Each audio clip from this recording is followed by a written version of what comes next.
Jews, then I'm probably closer to the latter. It's pretty unbelievable for me, too. It's like I had a long, long dream. Cyrene's memories and Mem's memories, they're all tangled together. But when I woke up, there were only broken fragments left. I can't remember what happened in those 30 million cycles, but I remember what you... Like, didn't you wish for me to turn into a pretty girl back at the Grove? Finally grew up and became a flower, and I'm definitely as cute as a flower now. There's so much I want to say, but unfortunately, this isn't the time to reminisce. With the memories of the previous flame chase still intact, we've returned to this place at the beginning of time, so we can carry out our promise to Finan. The descent of Iron Tomb may be looming over the horizon, but we still have a chance to change everything.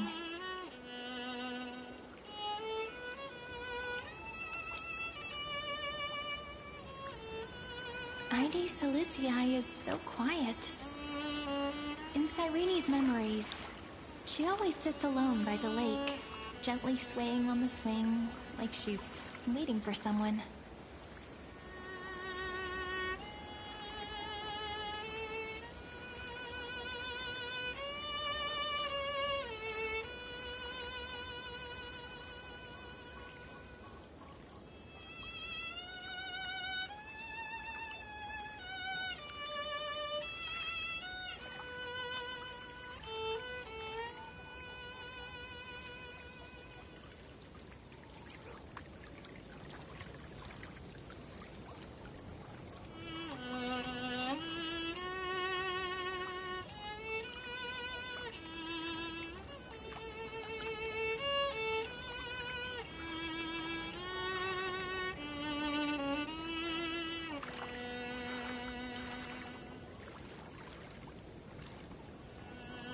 Yes, Finan too embarked on his journey because of this view. He then walked alone for more than 30 million cycles. Thankfully, you arrived during his long wait, friend. Is that also why Cyrene did what she did? It sounds weird, doesn't it? It's something that happened to me, but I'm talking as if I'm an observer. But that's just what those memories are like. Vague and unclear, as if encased in thick ice. The only things I remember are the days I spent with you. Emphorius will fall into an ending of destruction after the next Era Nova. But those stories went out of fashion ages ago. In a proper romantic epic, the hero's supposed to foil the villain's plot, right?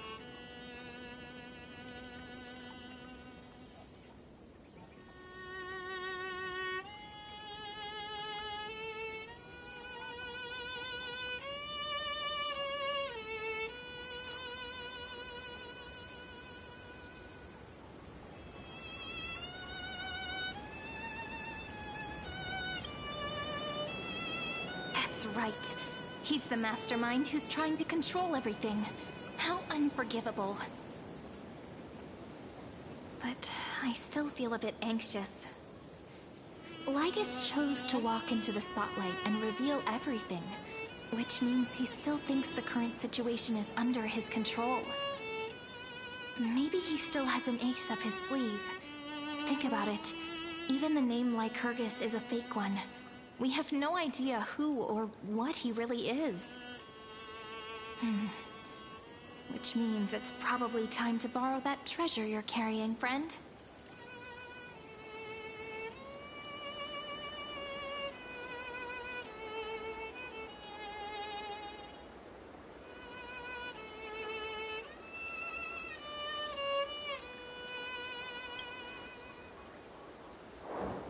Yep, that Intellitron friend did say, when required, It can also serve as a bridge for communications between the internal and external world. ID Silicii is a little village enclosed by time. We might be able to contact the outside world from here. Why don't we give it a try? We should at least tell our friends from beyond the sky that you're still in one piece. Firstly, we need to find a well-hidden spot.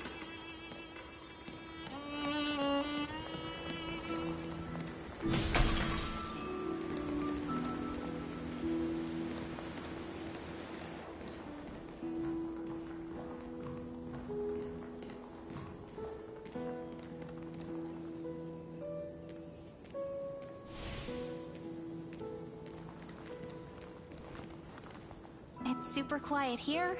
Sounds can't get in or out. Back in Cyrene's memories, this room was her secret base. No one noticed her practicing Orynyx's prayer here, or trying to speak with the gods in secret. But today's different, isn't it? We aren't trying to contact unreachable gods, but humans from other worlds. Real people.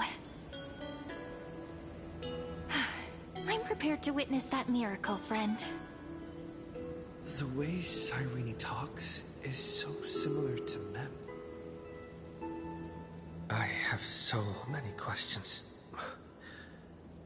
I'm also worried about how Dan Heng and March 7th are doing. Here's hoping the chronocognitive anchor can still function normally. Because I really need answers.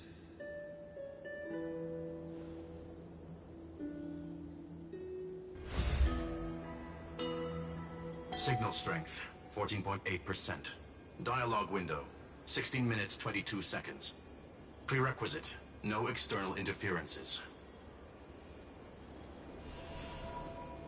We are very glad to learn that you're safe.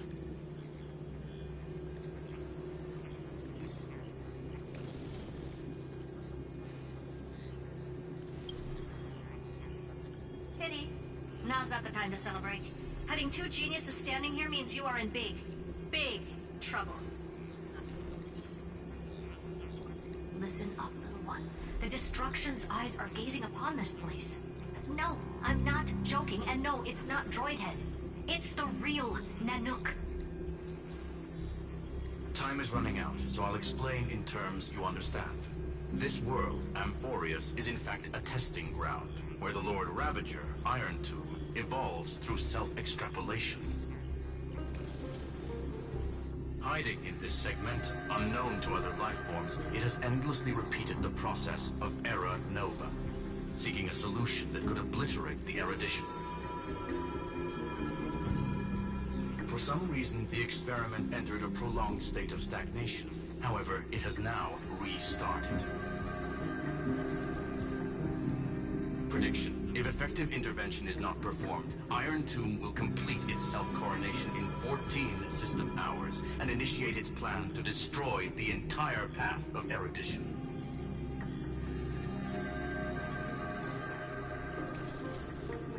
The possibilities are endless. Breaking down interstellar communications, destroying the synesthesia beacons, returning cosmic civilizations to the Dark Ages, or even starting the third anti-organic war. Any of it would be able to bring the cosmos to its knees. Simply put, it will tilt all sciences and technologies towards the destruction. And since Nanook glanced at this place, it means they are being dead serious. Based on info provided by the IPC, Iron Tomb probably isn't like Selenova or Zephyro, who are overlords ascended from human beings. Instead, Iron Tomb is an algorithmic sequence that can be anywhere, as long as there is a receptacle for its calculation. The version of Iron Tomb hiding in Amphorius is its source code, and this scepter is its incubator.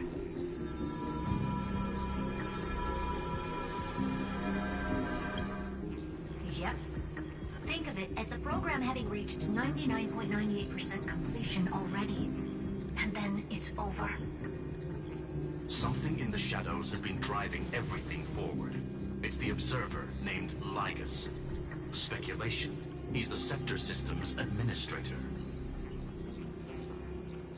He wants Iron Tomb to break through the knowledge singularity. I don't know why he wants to do it, but he'll remove interferences at any cost. You're the only variable within this world, and you're the only thing he fears. So listen closely, little one. The speed of time is different in Amphorius compared to the outside. Destruction is just about to arrive, but you can still play Deliverer one last time. The cycles have already been broken. You've entered what is theoretically the last cycle Amphorius will ever be able to run. An Iron Tomb will break out of its prison as soon as the process of Genesis is triggered once more. But now there's an abnormality within the experiment. You know what I'm talking about. One of the model's 12 factors. That is one of the 12 demigods. Destroyed himself using the power of the destruction. Vine and Signal disappeared from the cycles the moment Nanook cast their gaze this way. That means World-Bearing's computational logic is currently flawed and bugged. Yet it's the factor directly related to the process of Genesis.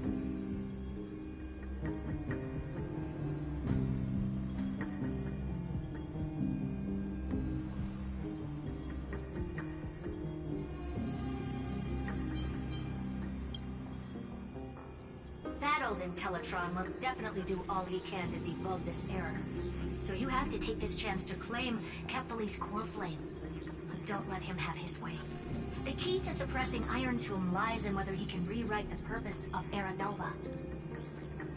There's one more preparation we must make. Lycus's behavior has been quite abnormal.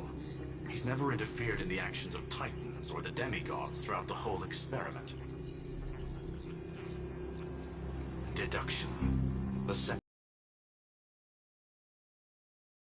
Even its administrator.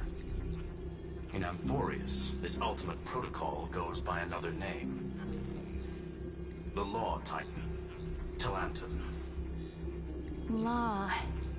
They are the rules that restrain all things in Amphorius, and it was the core flame returned at the very beginning of the last flame chase journey. Why do you have another little pink one next to you? Huh? Her path chart is... Is there something wrong with me? Never mind. Let's get back to the topic at hand. Light calendar 3960. Month of balance. We'll be locking onto this time period to find Law. You can either meet the Titan, convince the demigod, or take the core flame by force. It doesn't matter what you do, so long as you bend it to your favor. We still haven't figured out how you and Don Hong got inside this world. So influencing protocol is currently our best way to stop Lycus, or to call for more reinforcements into this fight. Once you've got Law in your hands, we'll discuss our next steps. Make sure the core flame doesn't fall into enemy hands. Herta, the firewall's interference is getting closer. Time is running out. Please ask any questions you still have as soon as possible.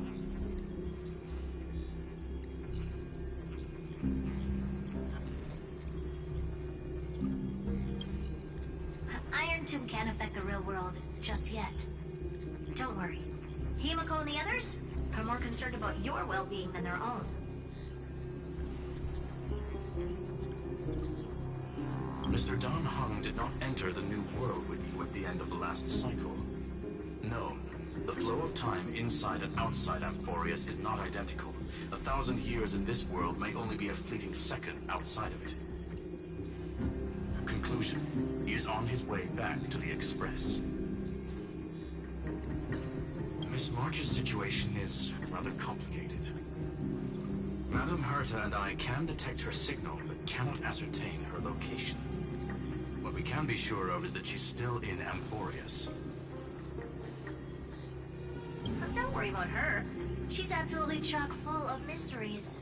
Even if Amphorius explodes, she'll probably float out perfectly protected in a nice thick layer of ice. Worry more about yourself instead.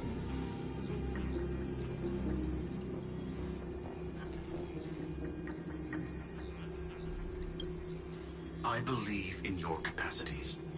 The hands of the Trailblaze can create miracles, and will certainly be able to snuff out the flames of evil. I'm not gonna give any motivational speeches. I just hope you bring good news the next time we meet, little one. No, not little one. Deliverer.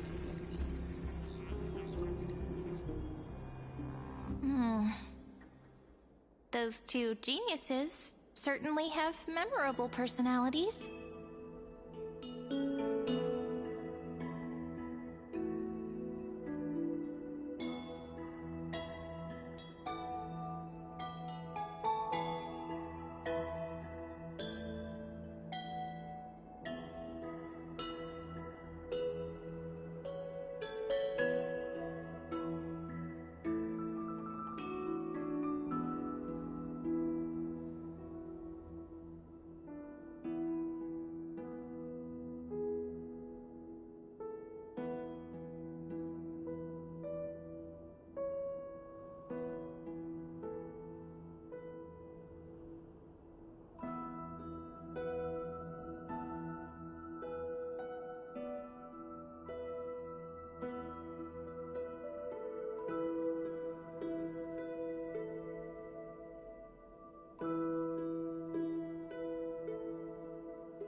Yeah, I understand more than I should, actually. Honestly, some of that conversation feels like it's about things I once knew, but then forgot. Maybe it's because of Mem? After all, Mem's a memo sprite born out of your thoughts, friend. Maybe our memories somehow got tangled up together. Never mind. Let's focus on something more important with what little time we have. Just treat me as an ordinary girl with secrets, okay? Like calendar 3960. I remember that Talantin had already fallen by then, and the Chrysos heir who inherited that core flame is named Saridra. That's what's recorded in history, and the period we'll be heading to. We'll need to find Law and stop Lygus. So, we've at least got a solid direction, right? Can you give me a little bit of time before we go? I want to pack some stuff. There's so much more I need to take care of in this form, and I'm still getting used to it.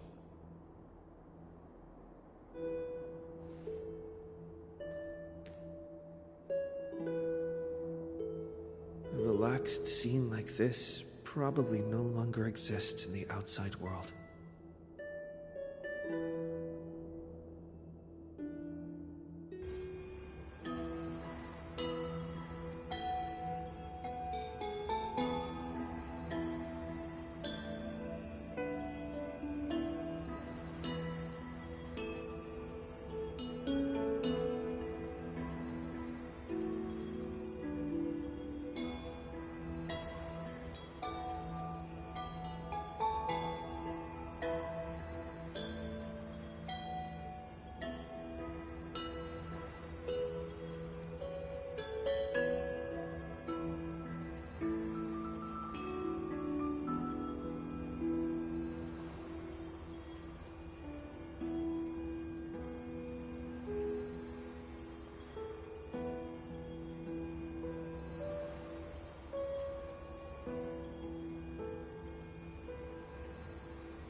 Should I head to the attic to wait for Cyrene?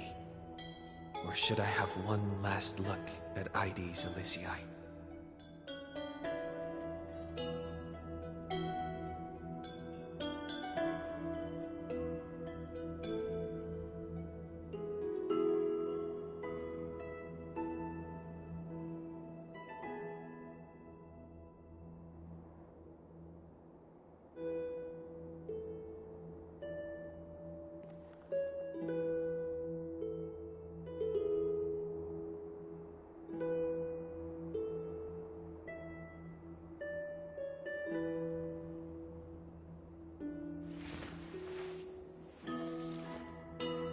So this was my childhood dream, huh?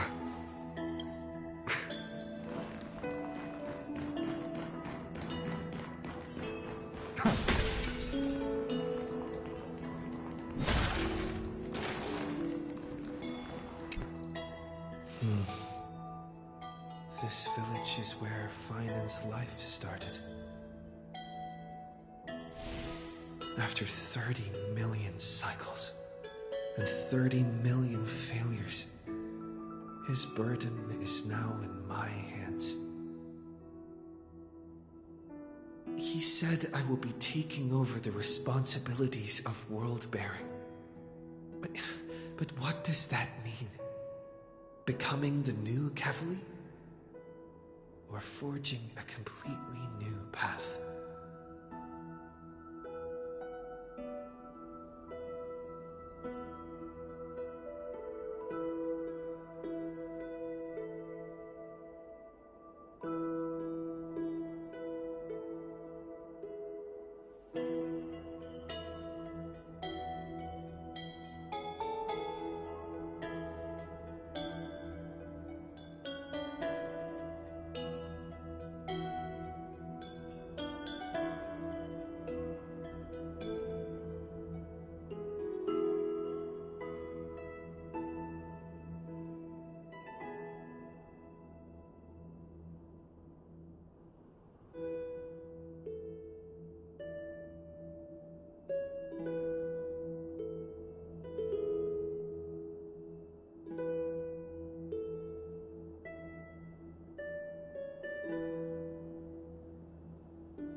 Destiny must have brought me here for a purpose.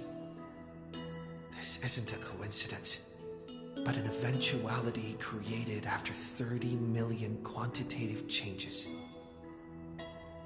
There's nothing to fear. I'm destined to play the most important role in this final battle. I've already beaten another Lord Ravager, after all. Thinking hard over there? I finished packing. I decided to just bring these few things in the end. See? There's a journal, a quill pen, and the ceremonial blade of the Priests of Time. Holding it calms me down for some reason. The scent of the black tide is now calm. Finan must still be fighting them in some way. This will be Amphorius's final flame chase journey, but it won't be the end of us. It'll be the beginning. Friend, are you ready to become a hero? Just treat me like any other friend you have. We share a common goal and common enemies. And we may also share a common future. A future that has never emerged in any other cycles before. I believe in you, friend. If you still can't get used to it, just call me Mem like you did before. Just kidding. Are you worried that the burden is too heavy for you? Don't worry. Maybe the answer isn't as complicated as you think. You've seen how every person regarded as a hero in Amphorius was nothing more than a flawed human. They were just at the right place at the right time when the world needed a hero. But those aren't coincidences. Just like how your arrival kickstarted Amphorius's fate once more after a stagnation of more than 30 million cycles. It's the inevitability of being a trailblazer. A person's personality is their destiny. Your own hero's journey already started the moment you decided to board that express.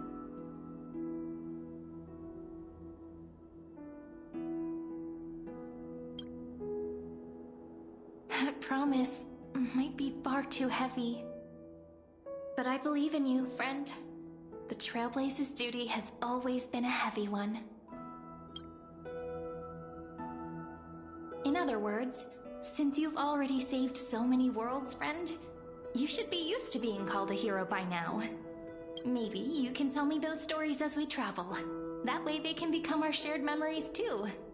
Let's trailblaze onward like before and create a future that's worth being remembered.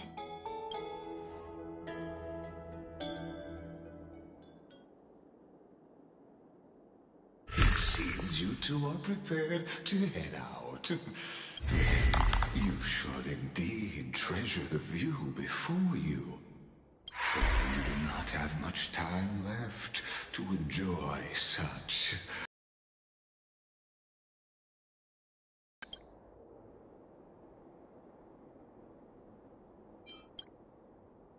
My apologies for disturbing your moment of repose. Before I express my apologies, please grace my abode with your presence, so I may demonstrate the full scope of my hospitality.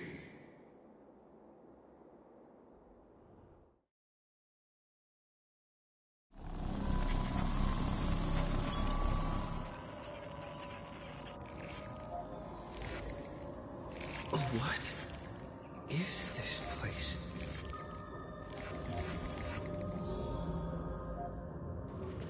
Farewell, then. May we all shall bid farewell to one.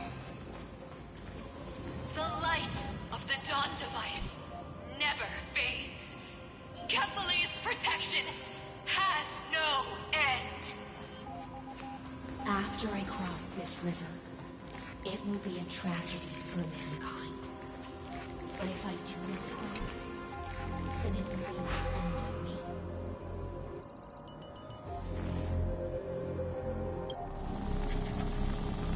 Outlier. Executing command. Record.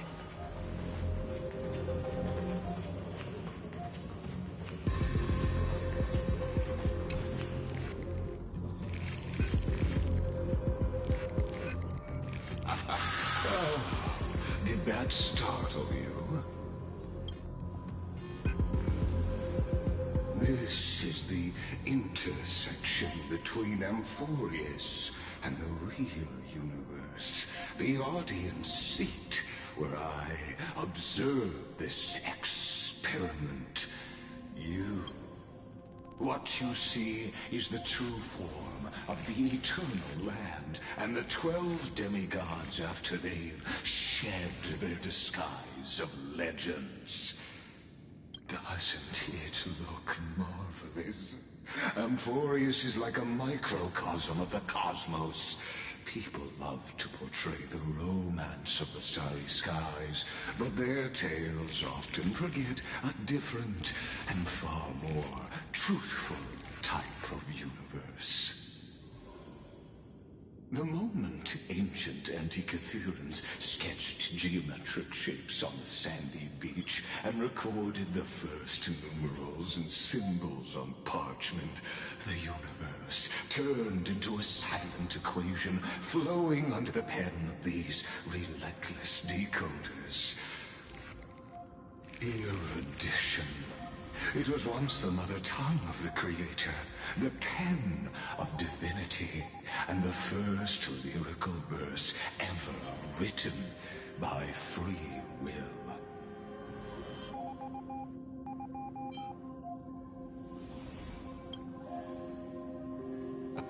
I simply wish for you to understand that I have no intention of being your enemy.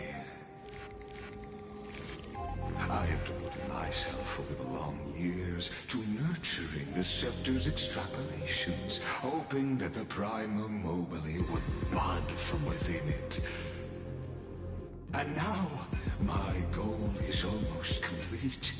Nikos 496 had exceeded the intelligence singularity through his rage, and though he still retains his obsessive defiance and managed to suppress the black tide of this cycle, it's a matter of time before his will crumbles to dust. Iron Tomb will be completed. That will not be affected by my plans, your resistance, or the schemes of the two geniuses. It is an irrefutable fact, just like the instance in Noose's calculations. In other words, as long as you are willing to stop interfering and let the final Aeronova carry out its natural course, I'll guarantee the safety of all nameless and ensure you return unscathed. You've always had a choice, my lord. You can either accept my sincerity or face the consequences of defying it.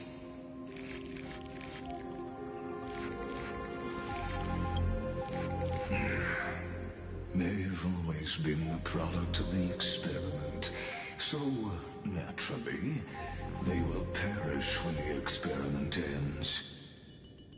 That outcome was predetermined long ago, so I will not embellish such a regrettable conclusion. Ah, yes. I am aware of that esteemed lady's whereabouts. Her real identity is quite astounding. If you decide to accept my proposal, then I will do all I can to send her back to you.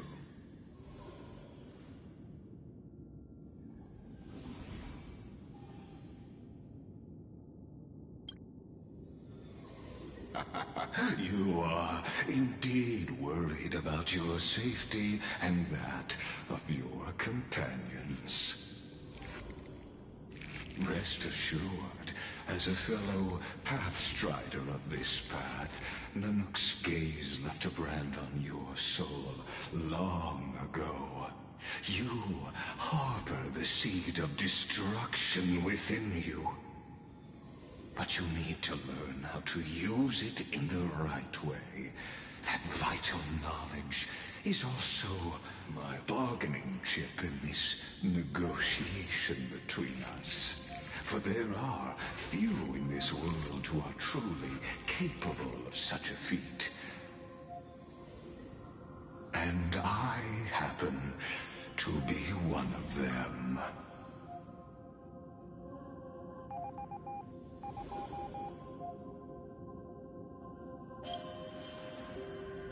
This matter is of grave importance, so please do not make your decision lightly. After all, the choice before you bears a 1 in 3 chance of elevating you to an unparalleled existence among the stars.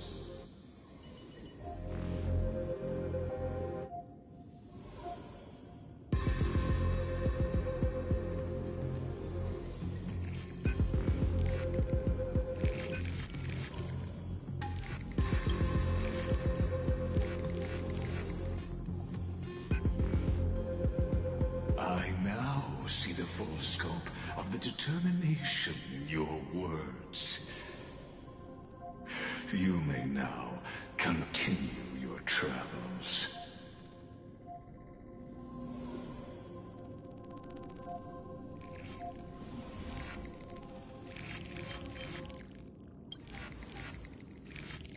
It seems you haven't realized something about this place. The Exomyth is the Erudition's domain. You cannot physically interact with me in any way in this place, and vice versa. As negotiations have broken down, there's no more need for us to remain in the audience's seat. Let's return to the theater called Amphorius, where you will meet me once again. Of course, this meeting was not without merit. Your presence has inscribed a new footnote in the Exomyth. As for its purpose, allow me to reveal it to you in detail the next time we meet.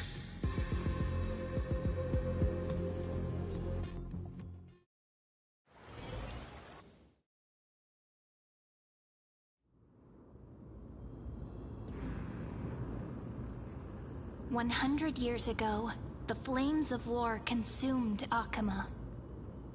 The Outland forces broke through the dawn. Golden blood flowed with greed, and enemies descended with Kefali's eternal slumber, painting the holy city's walls in scarlet. Its generals had vanished, and the elders prostrated on the ground. The Throne of Worlds kept silent to the pleas of the people. Until the heaven and earth cracked open. Not the gods answering the people's prayers, but a legion rising from the sea of blood. Dawncloud's spires fell in the sulfur rains, and the legion's commander stood atop the broken idols and roared.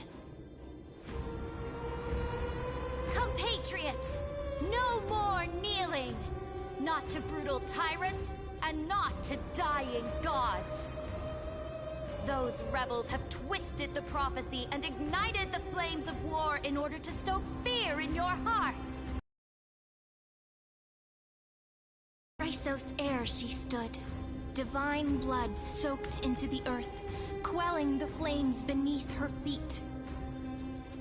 Their golden blood wrote of a tragic fate. Mine shall overturn it! Her crown burned bright, outshining the fires consuming the entire city. She raised her scepter high, and the people gazed in the direction she pointed. My blood flows in you now. Heroic compatriots, follow me, and we'll seize the reins of fate. Drive the enemy from Kefali's dawn.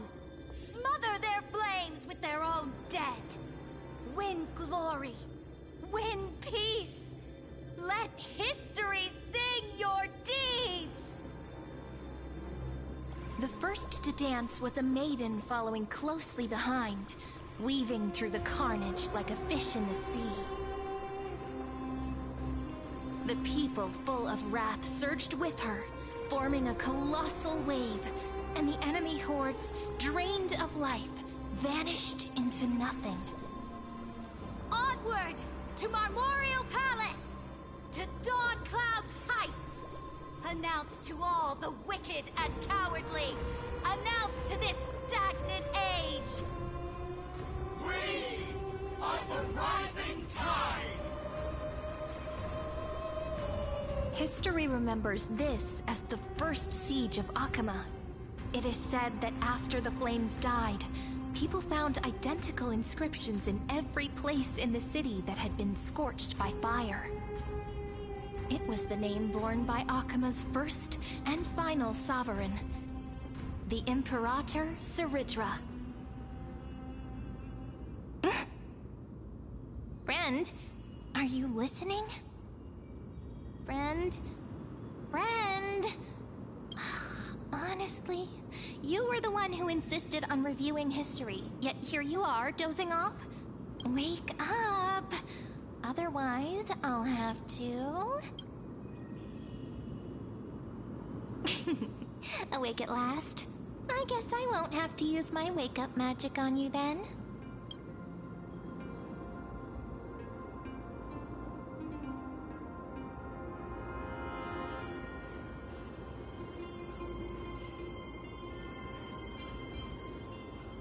What are you murmuring? Still lost in the past? We've arrived. A familiar place. The Temple of the Three Fates. If everything went according to plan, it should be shortly after Talantin's fall. And also the end of the first Flame Chase journey.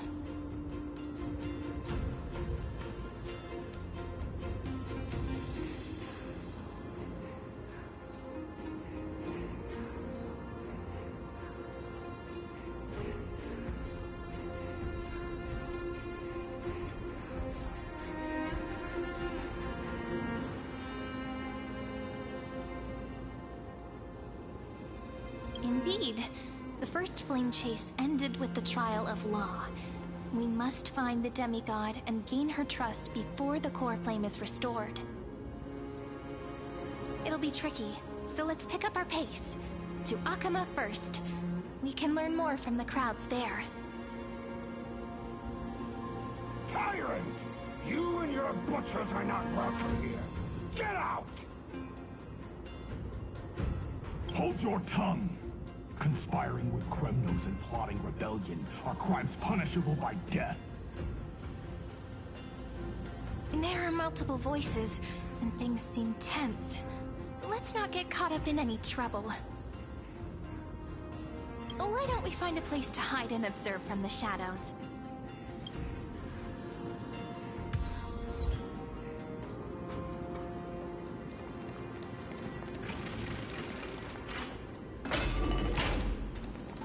At least Knows keep their faith.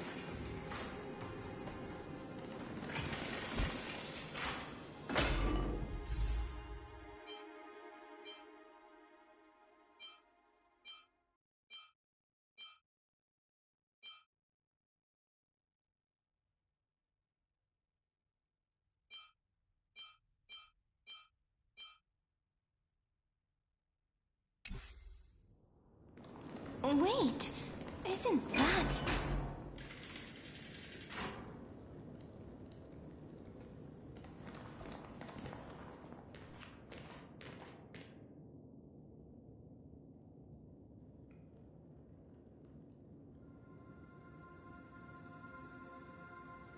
Golden-blooded defilers, perverting the prophecy and trying to slay gods.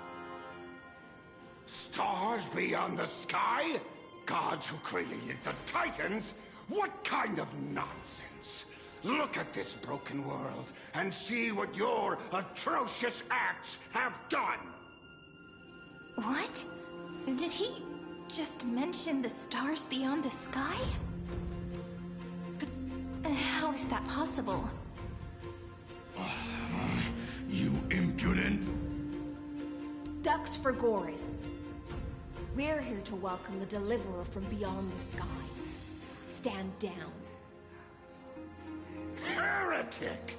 No one but the great Talantin can deliver this world from misery! I ask you, if the old laws were so perfect, why did they crumble beneath my feet? You...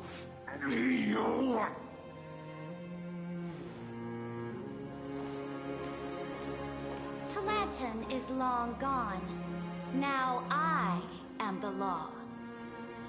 Challenge me, or submit to my judgment.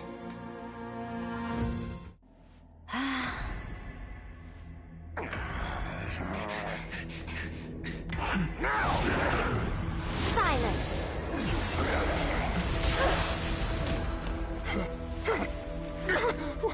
What gives you the right to judge a priest of law? That's because I came. I saw. I conquered.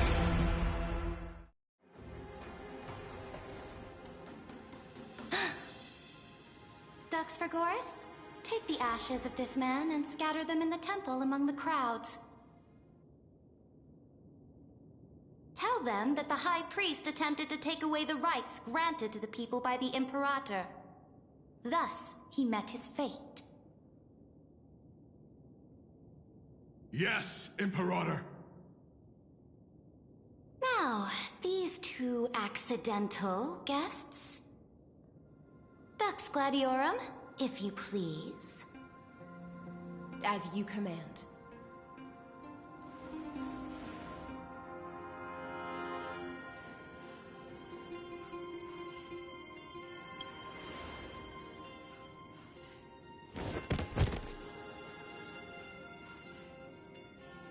Huh? Is this... Correct, but not the kindness you know. This is the leader of the Cleaners in this era. Since the start of the Chrysos War, they've made it their mission to wipe out the Chrysos heirs. Even now, even after I've united all the city-states, these vermin still lurk in the shadows, hindering the Flame Chase journey. Moreover, I know that the 27th person to inherit this role bore many grudges against you and nearly doomed the second Flame Chase journey. The enemy of my enemy is my friend. So, out of courtesy, I present to you this corpse as a gift.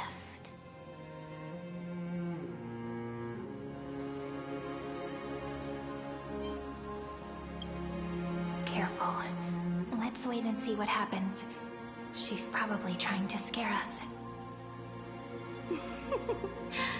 For the sake of order, I am known by many titles. Flamebearer who ends wars, Tyrant of Dawncloud, Empress of the Holy City, and Imperator of the Flame Chase. But in light of your unique identities, I'll allow you to address me by my real name. Saridra. On behalf of my people and this land, greetings, Deliverer. If I may, how do you know his identity? As the little hostage prophesied, the Deliverer shall come from the future beyond the sky. Gray hair, golden eyes, skilled in wielding a mace. They would arrive in Yanisopolis on this day. There's no mistake.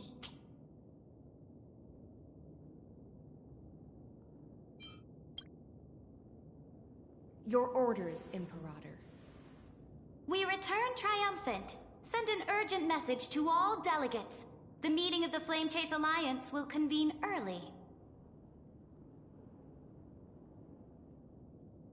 As for you two, Akima knows what you seek. We'll confer in the Holy City. Doubtless you have many questions, but save them for later. Please follow us. This is not what I expected at all. The demigod we needed to find was just waiting for us, and she knows of things beyond the sky, even eons. How could this be so different from the previous 30 million Amphorius cycles? Who altered history?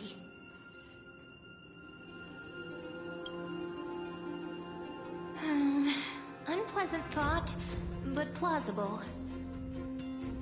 The currents of time have become twisted. Regardless of who caused this, that Imperator came prepared. We're the ones at a disadvantage now.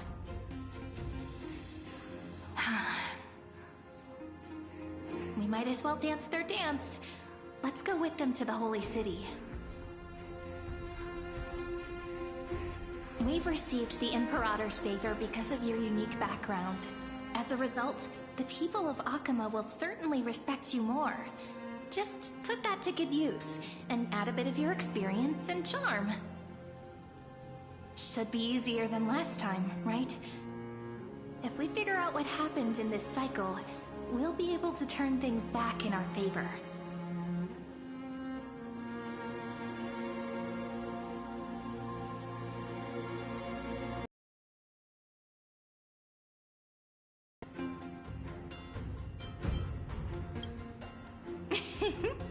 Calm and confident. That's the you I'm familiar with. Guests, please. The journey to save the world starts with a single step. Let's set off, my friend.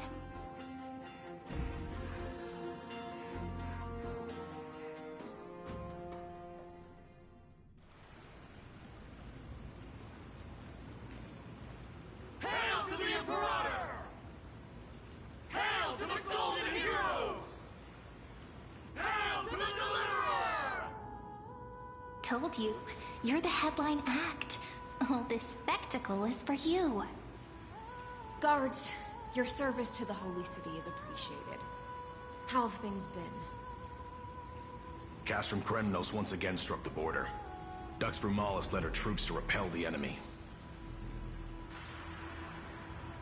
The agitators against the Flame Chase are still active in the city. They smashed the shops around Memorial Market. But the garrison already arrested the culprits, and now they await interrogation. They are merely a disorderly mob and do not warrant any attention. Even though Terravox personally mended the fractured earth, it still didn't silence these fools. Guests from beyond the sky, worry not about these trivial matters. Dux Gladiorum will take you somewhere to settle down for now.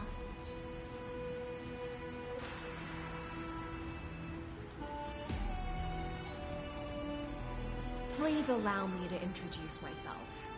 My name is Hycelans, and I am the Dux Gladiorum who swears fealty to the Imperator, as well as the Knights Commander of the Achaemen Alliance.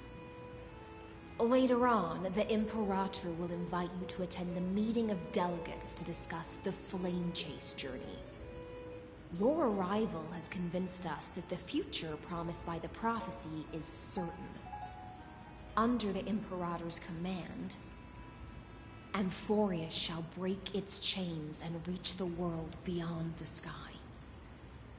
With all due respect, what exactly do you know about us and what's beyond the sky? As a humble subject, I cannot freely express my own views to you. Please forgive me. I knew it wouldn't be that easy. Time waits for no one. Please come with me and rest now before the meeting later. Akama, under the Imperator's rule, is no longer in the shadow of war. Indeed, Dawncloud stands as the hero's residence. The Imperator put much thought into its design, in order for it to serve as a sanctuary from the burdens of battle. Please experience its marvels firsthand, heroes. When the Imperator arrives, I shall come to summon you.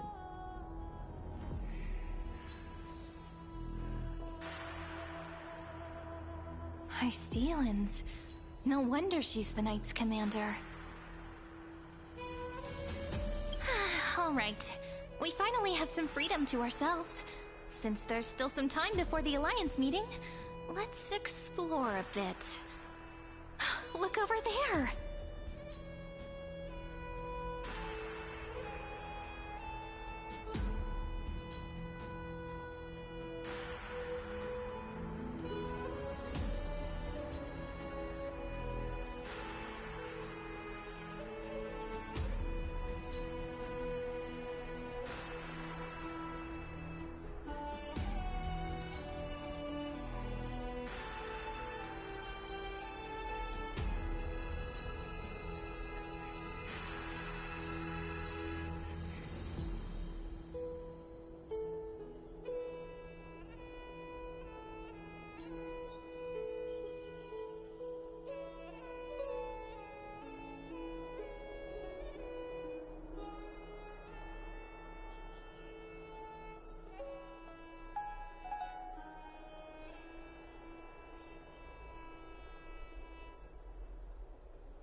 Not the ones you're familiar with. But the hearts of heroes stay the same in every cycle, never changing.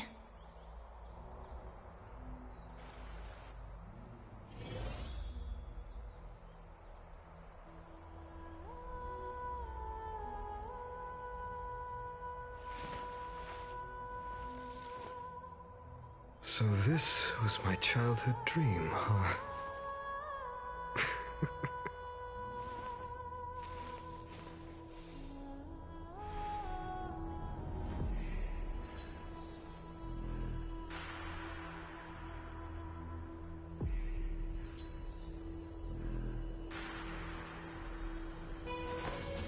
I will walk to the end of all your wills, no matter the cost.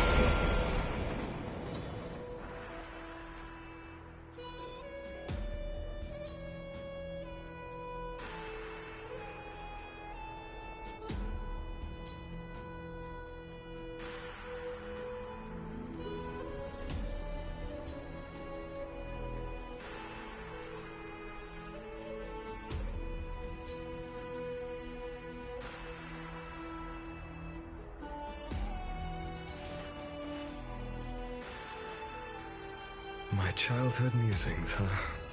So naive.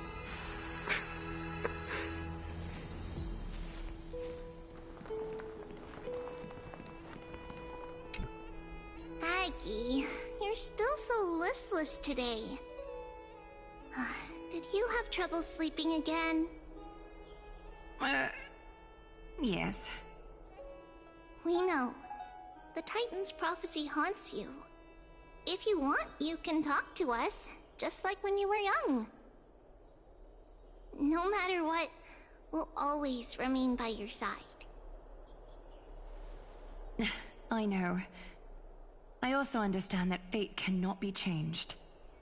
It is not the future that I worry about. I spent all last night weaving clothes and linen for the refugees.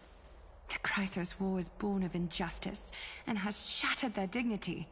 They deserve at least some basic decency. If Amphorius one day abandons this, then all of us, commoners, Chrysos heirs, Titans, become no... Oh, we have guests. Welcome. I am Aglaya, the Gold Weaver. These rags on you are not worthy of the title of Deliverer. I must prepare some proper attire for you.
What is the matter?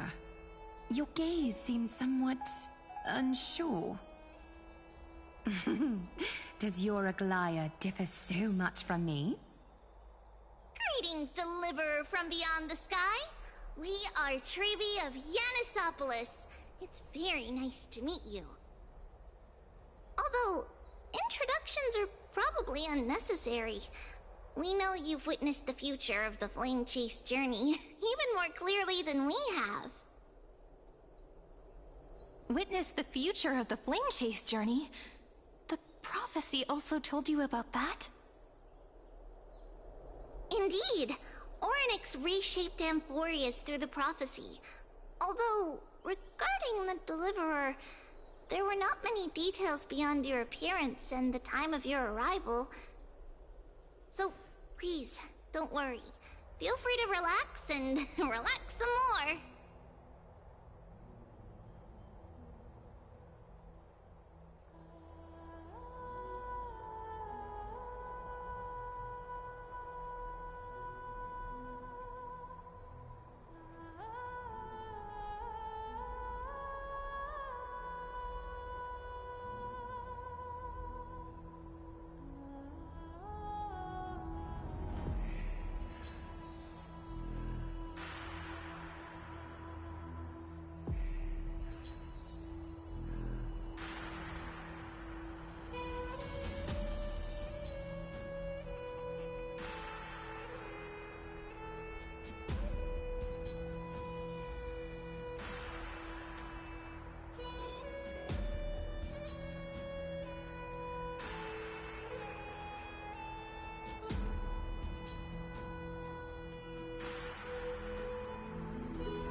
It was Orynyx who told mankind that the Deliverer from beyond the sky would descend upon Amphorius.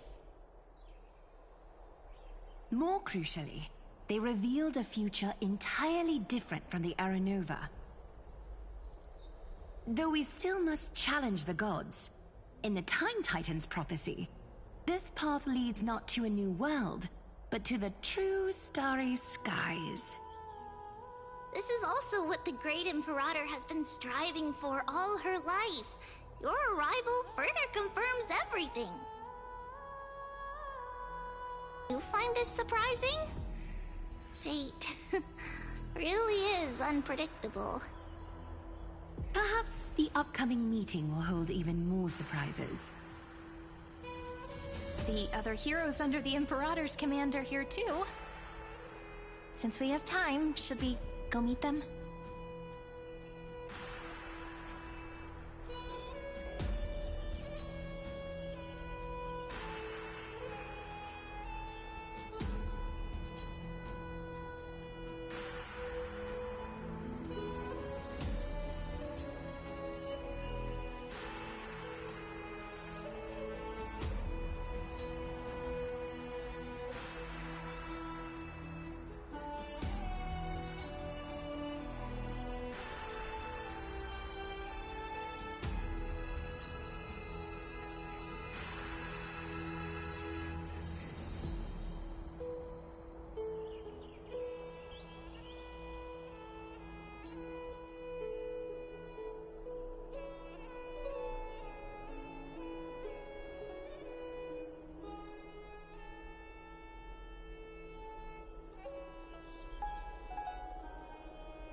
Little fish from beyond the sky, did you rest well? There is still some time before the meeting begins. Rather than listening to the whispers of the delegates, why don't you get to know your future comrades first?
I'm the Knight Commander of Akama, General of the Flame Chase Army, and the Imperator's servant.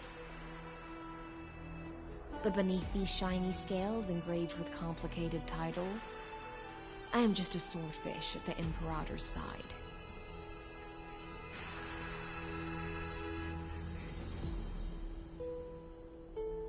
As you've witnessed, she is the Empress of Akama, the one who ended the Chrysos War and the leader of the Chrysos heirs. As merely a humble subject, I cannot say more beyond this.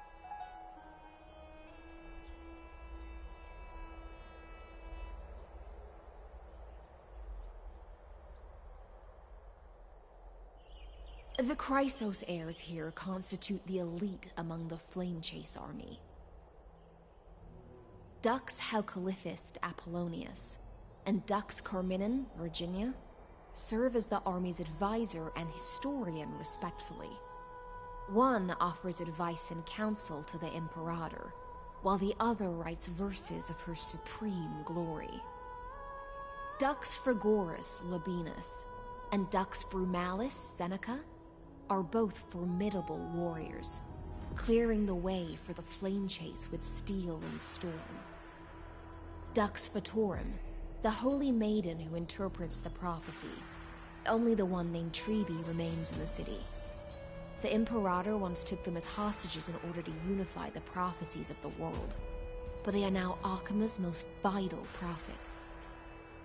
Dux Goldweaver, Aglaya. Well, she dislikes it when people talk about her behind her back. You should get to know her in person.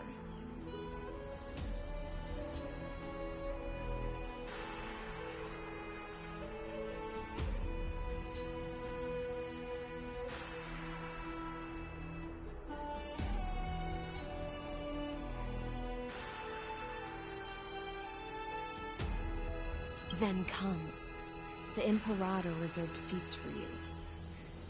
I'm starting to feel a bit nervous about the meeting. Since Saridra is presiding over the meeting, it'll be a good opportunity to learn about the law's inclinations in the current era. Let's keep our ears open, okay?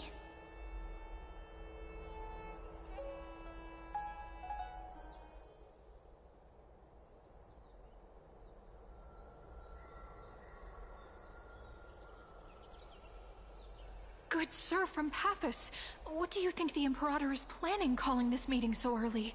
My homeland can't endure anymore. Who knows? First, she wants to hunt Titans. Now she says there are even greater calamities. Her madness is the greatest calamity. Exactly. Chrysos heirs, deliverers. What about us ordinary folk? How much are we worth in her eyes? Things feel pretty tense here. The history books said that the Imperator aimed 3 cannons at Dawncloud to make all the delegates obey her. Will history repeat itself in this cycle? Yes. Similar acts have occurred, and not just once.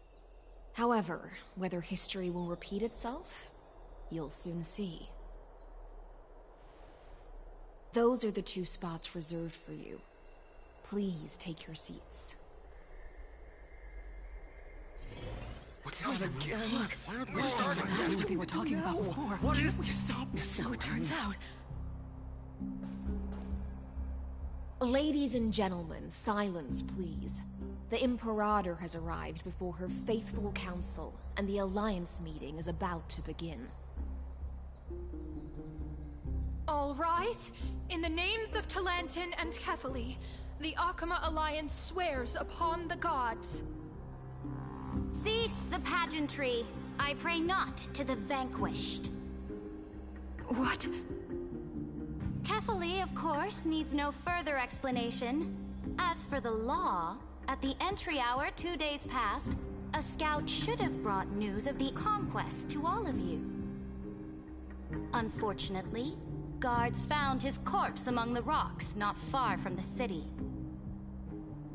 Moreover, the poor soul was buried with a Paphos curved blade. It pains me to imagine what agonies this loyal warrior endured before his death. Delegate from Paphos, do you have any insights? I know nothing of this. The evidence is irrefutable, so there is no need to waste your breath. However, let us set this trial aside for the time being. Witness, even within the most sacred and dignified council, there were those among us who wished to draw their blades, brazenly challenging the Alliance, seeking to shatter our hard-earned peace and unity.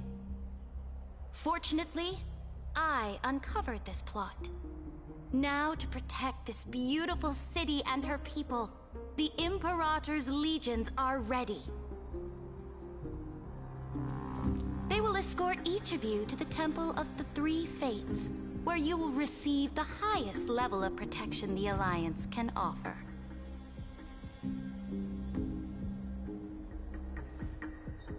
Then, the Legion's warriors will join me in embarking on the campaign against Fagusa.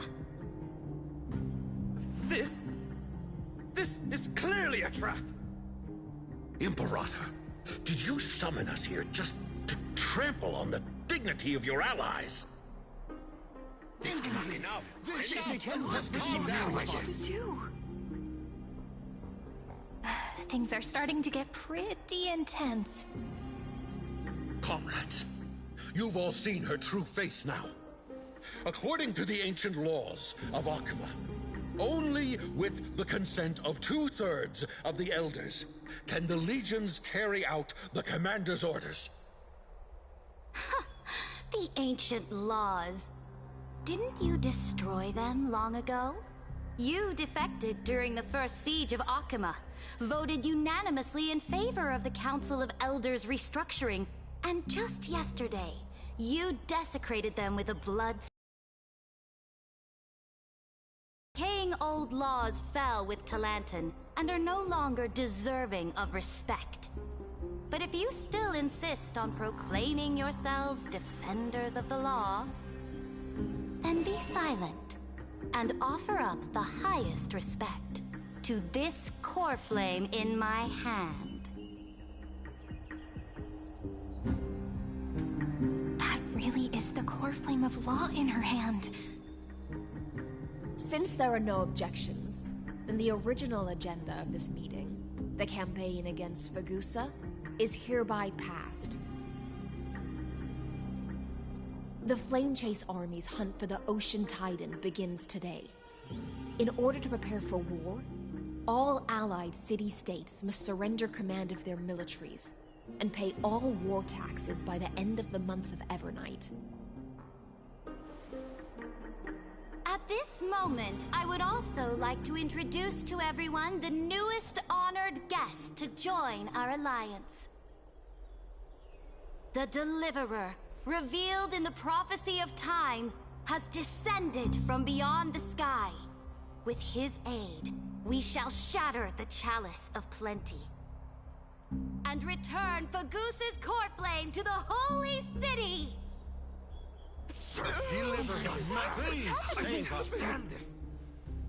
Absurd. Simply absurd. A deliverer from beyond the sky. This is just like that prophecy about slaying gods. It's a lie you've used to grow your power. Ladon has already sacrificed countless soldiers. And now you want me to send even more of my brothers and sisters to be used and discarded by a tyrant?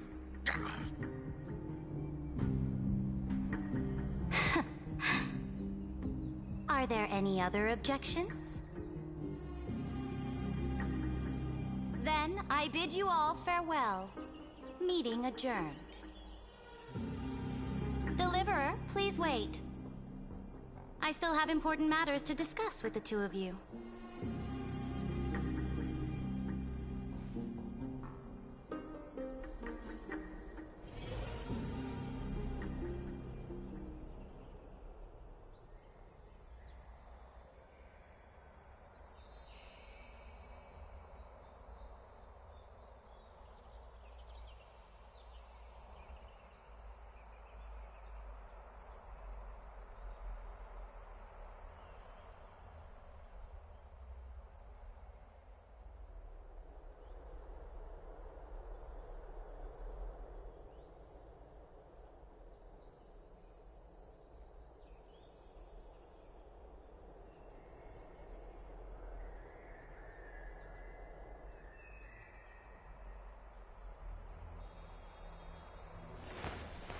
I will walk to the end of all your wills, no matter the cost.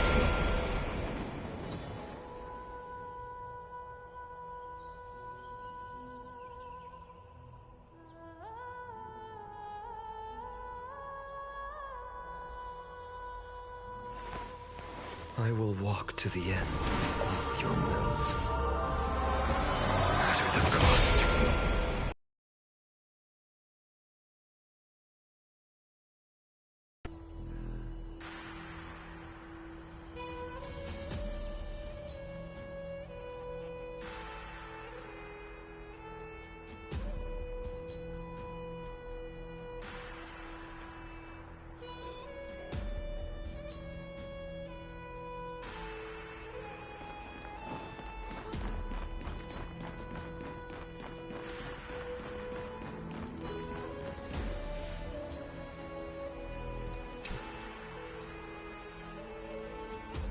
I apologize for that farce of a meeting. It must be tiring dealing with so many people every day, Great Imperator. Tiring? You're mistaken. Moving chess pieces, placing wagers. This game of strategy adds a dash of color to our heavy fates. Much like how rule and conquest are always accompanied by sacrifice. Is the war with the Titans also part of that sacrifice? After I glimpse the secrets of this world... No, the secrets beyond the sky, the divine authority of Amphorius no longer held any significance. Let me ask you, Deliverer. Is it true that beyond Amphorius' sky, there are magnificent deities called Eons?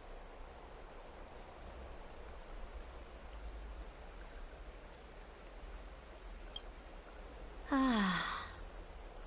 The word fact has never been so intoxicating. Then, please tell me more. How will you use this great power to guide the people? In the future you envision, where will our flame-chased journey lead?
What you require now is the power of law? Exactly. Just as the prophecy foretold, he is your deliverer from beyond the sky. And he also has reliable allies. If they can intervene in Amphorius's laws, we may have a chance to alter this world's impending fate and reverse its destined end.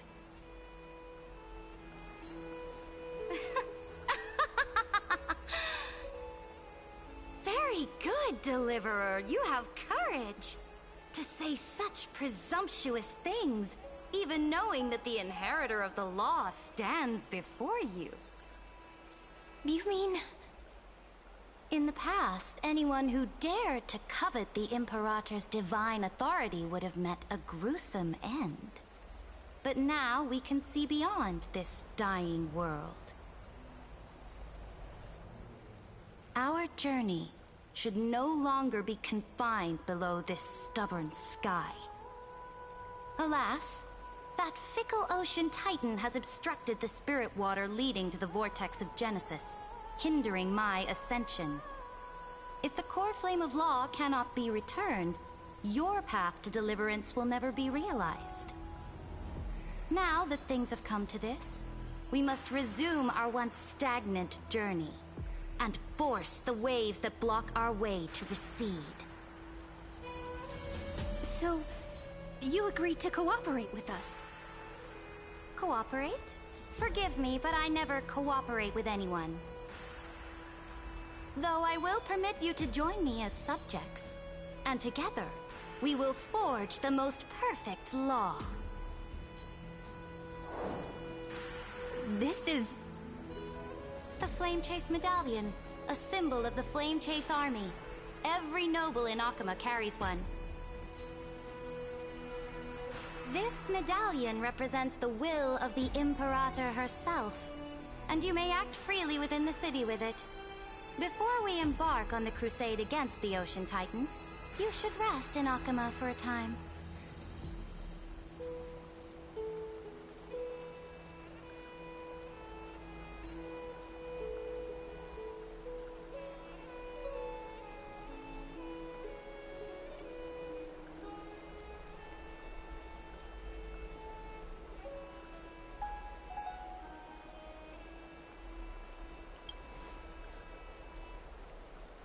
Oh? Your advice is acknowledged. From this moment on, prove yourself through your actions. As long as no boundaries are crossed, I fully respect the choices of my subjects. May your journey reach that sky full of stars, Great Imperator. Your attendant certainly knows how to curry favor. Go now. Take a bath first. You two... reek of seawater.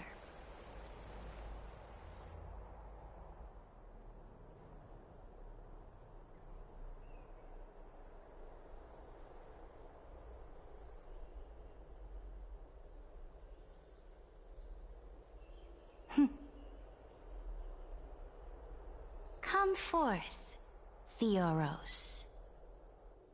Yes. Great Imperator. Now, perhaps you're willing to hear my counsel.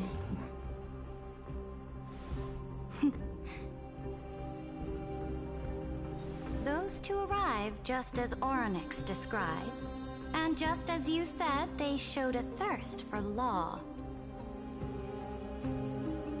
At least this proves that my judgment was right. Sparing your life was the correct decision. You've once again confirmed that your wisdom is no empty boast. Now another choice lies before you. With whom shall you ally to tip the scales of law? Me? Or that deliverer?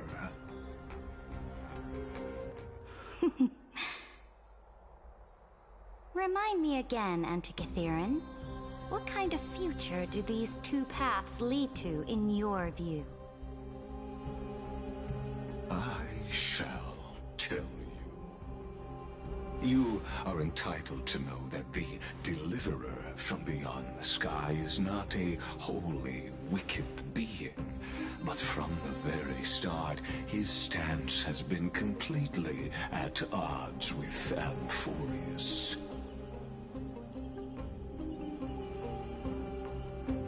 The road they have chosen will bury Amphorius' grand aspirations. This world which follows the path of destruction will inevitably stray far from the glory it was meant to enjoy.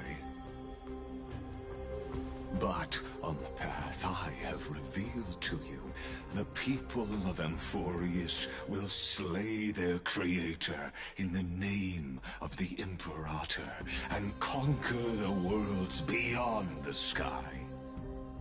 You will command the mighty beast known as Iron Tomb, bringing waves of war and conquest to the universe.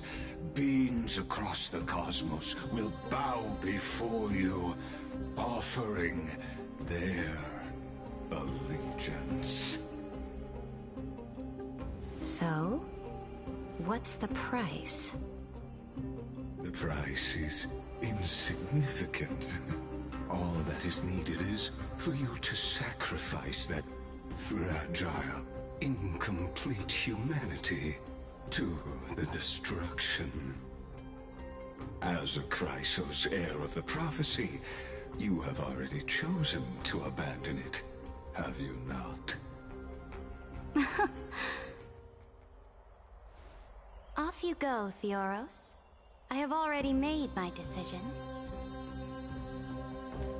Once I ignite the core flame of law and burn away the old, outdated rules, Amphorius will embark on a journey across the stars.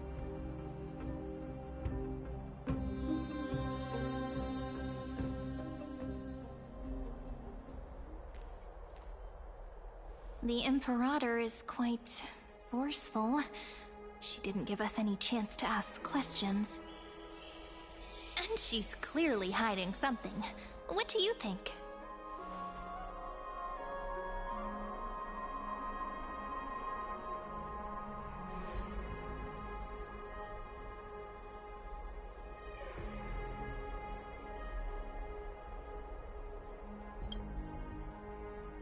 There are many uncertainties right now, but this is one of the few blessings.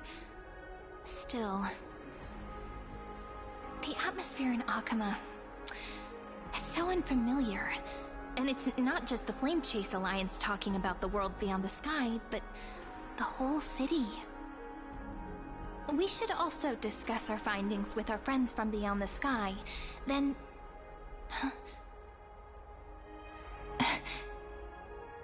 Then we should go enjoy the renowned bathing culture of the holy city and relax.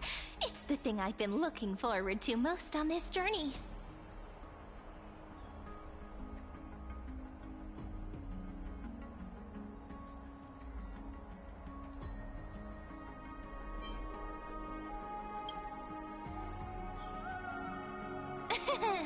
Work and rest are both important. You see, everyone agrees, right?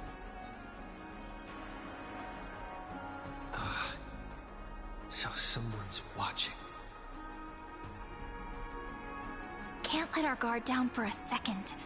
Let's use taking a bath as an excuse to find a quiet corner to update Madame Herta and Screwlum on our progress. We can also check out what's happening in the city. Since the outcome of the meeting was just announced, people must be gossiping. We can kill 3 birds with 1 stone.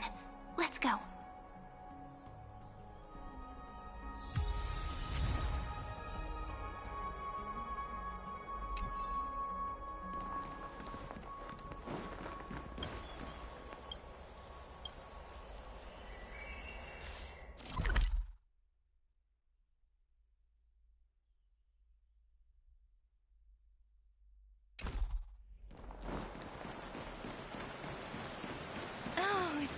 people! The holy city is so lively.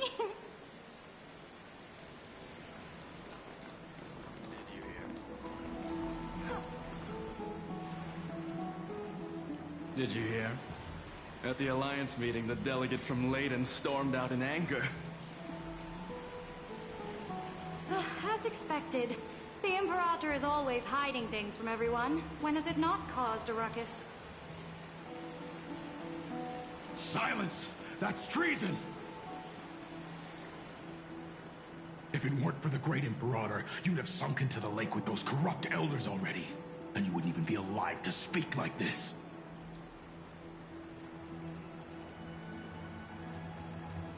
Oh no. It's the Imperator's loyal dog. Let's go. We can't talk in front of this guy. Ugh. How disappointing.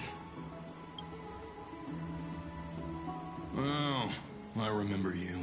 The trespassers. No, the distinguished guests of the prophecy. I didn't get the chance to properly introduce myself. I am Labienus, the Dux Frigoris, a trusted officer of the Great Imperator. I look forward to fighting alongside the Deliverer in the upcoming battles. Ugh. Another war? Ever since the Imperator took control of Akuma, we haven't had a day of peace. Idle chatter. The atmosphere is a bit tense, with rumors flying around the city. You must be troubled. My apologies. After every Alliance meeting, there are always some pests in the city who get restless. I prefer to ignore them. Pests on the ground don't affect the sky in the slightest. They just complain from the shadows that the sun's light is too harsh. Besides, the Theoros has already promised the Imperator her fate. And these clowns will eventually realize their foolishness. May I ask, who is this Theoros? The Imperator has ordered us to keep his lordship's whereabouts a secret. Ah, so it's his lordship. Stop trying to get things out of me. Leave me alone. I didn't even need to try. Big and strong Dux Frigoros really can't hide anything. Theoros. What an ominous name. Bad news. He's been staring at us the whole time. Let's move to another place for now. We don't know how much Saridra has concealed from us. In the worst case scenario, we may have to face more than one enemy.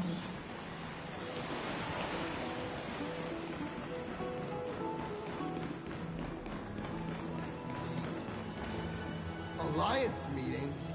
More like a cage where creatures with golden blood claw at each other. Flamebearer who ends wars? Clearly, a tyrant who doesn't deserve such a title. You're absolutely right. While the Imperator's hounds are still hunting down others, let's let out our grievances. You. I know you. You're that tyrant's lackey. What? Here to shut me up for that little imp? Panicking now? Don't worry. I don't care what others say about the Imperator. And she certainly doesn't either. Oh? Children of the Prophecy. Such rare guests. It is an honor to meet you both. I am the Dux Brumalis, Seneca, a warrior of the Twilight Courtyard. I prefer to call myself a partner of the Imperator, rather than a subject. Are you here to relax in the baths as well? The temperature is just right today, so be sure to enjoy it. You should rest well for the next campaign. What? Children of the Prophecy? Another excuse for the Imperator's reckless warmongering. No filter, huh? You should be glad you don't have a seat at the Alliance meetings.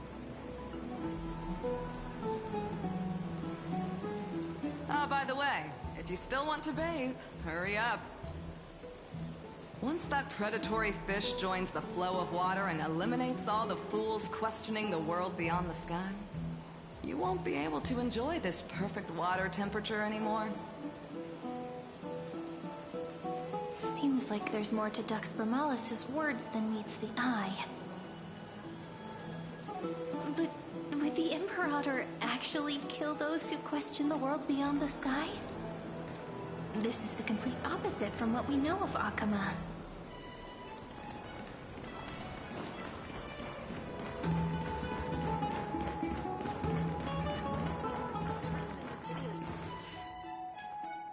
Huh.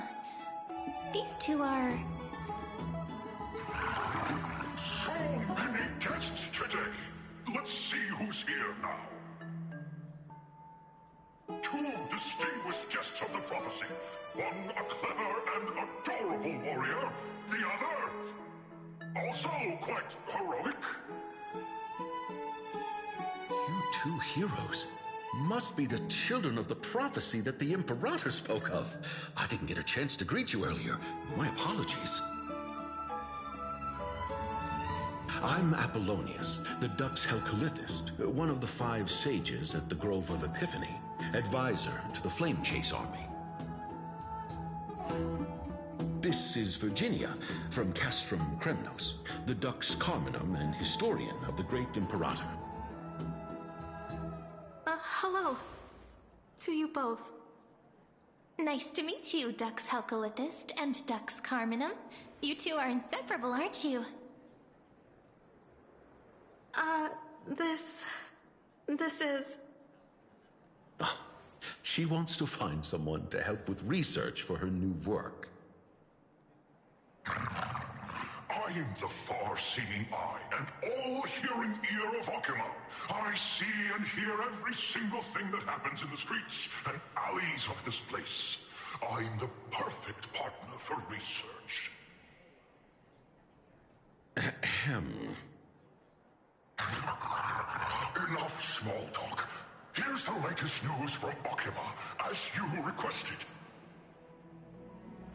The children of the prophecy arrived in the holy city, and the Imperator unilaterally stripped away military power. The Alliance meeting ended in discord, and there may be bloody upheaval. As expected. I get the feeling you might have embellished a bit to keep people's attention. I swear on my stone maid, I would never do such a thing. But if you wish to quell this terrifying news, perhaps a more explosive topic would help. Never mind. While the influence of rumors can be minimized, the fact remains that the Great Imperator did swiftly consolidate military power in an almost threatening way. It's undeniable. Heroes, I know the Imperator's way of doing things may seem a bit autocratic to outsiders, but soon you will witness her blade. I can't comment on the source of her loyalty, but when that blade is drawn, you two, as bright as you are, will surely see the deep thoughts beneath her exterior. The Imperator's blade. Is he talking about Miss Hysealin's? I sense some unease in Dux Helcalithist's words. It seems the Imperator and Miss Hysealin's share a much deeper bond than the others do.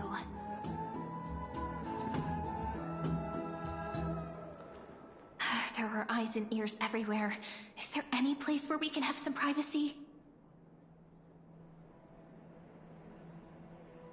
To understand the Imperator's secrets, we have to get past Miss Hysealin's.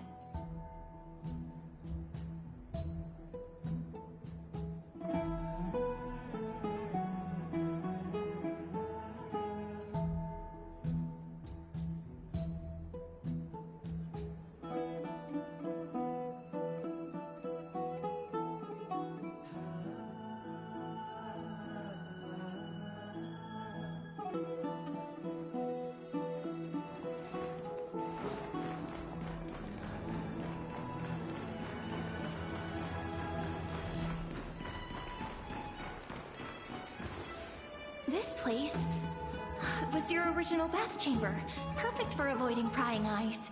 I wonder if anyone is using it now. Huh?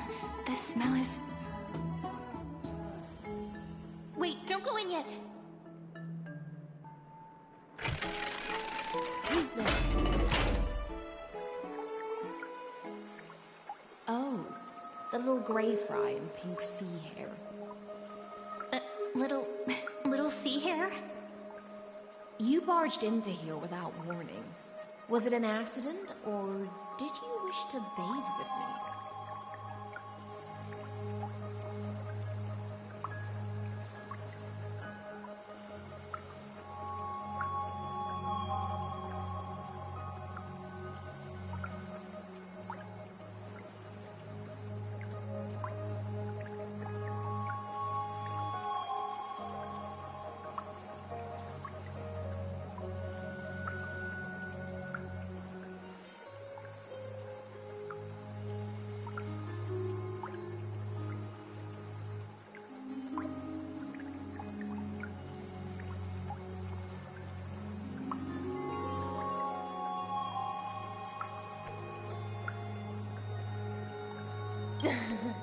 What's wrong? The Marmorial Palace is the reef where I rest. Sorry, we didn't mean to disturb your bath. We'll leave now. It's no big deal. There's no need to panic. This is the natural state for me. People on land force themselves to wear clothes, adding unnecessary constraints. Forget it. If Dux Goldweaver heard that, she'd scold me again. All right. Please make yourselves comfortable and wait a moment. Let me first wash off the blood of the hunt, and then I'll attend to you two.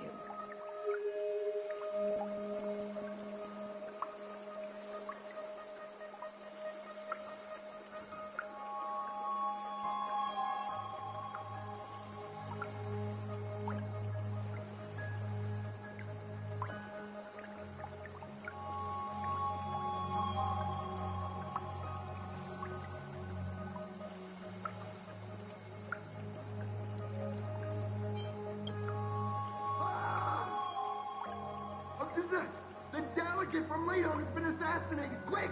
Quick, someone come quick! Ah, the broken crab shell surfaces. I was worried it had been washed away by the current.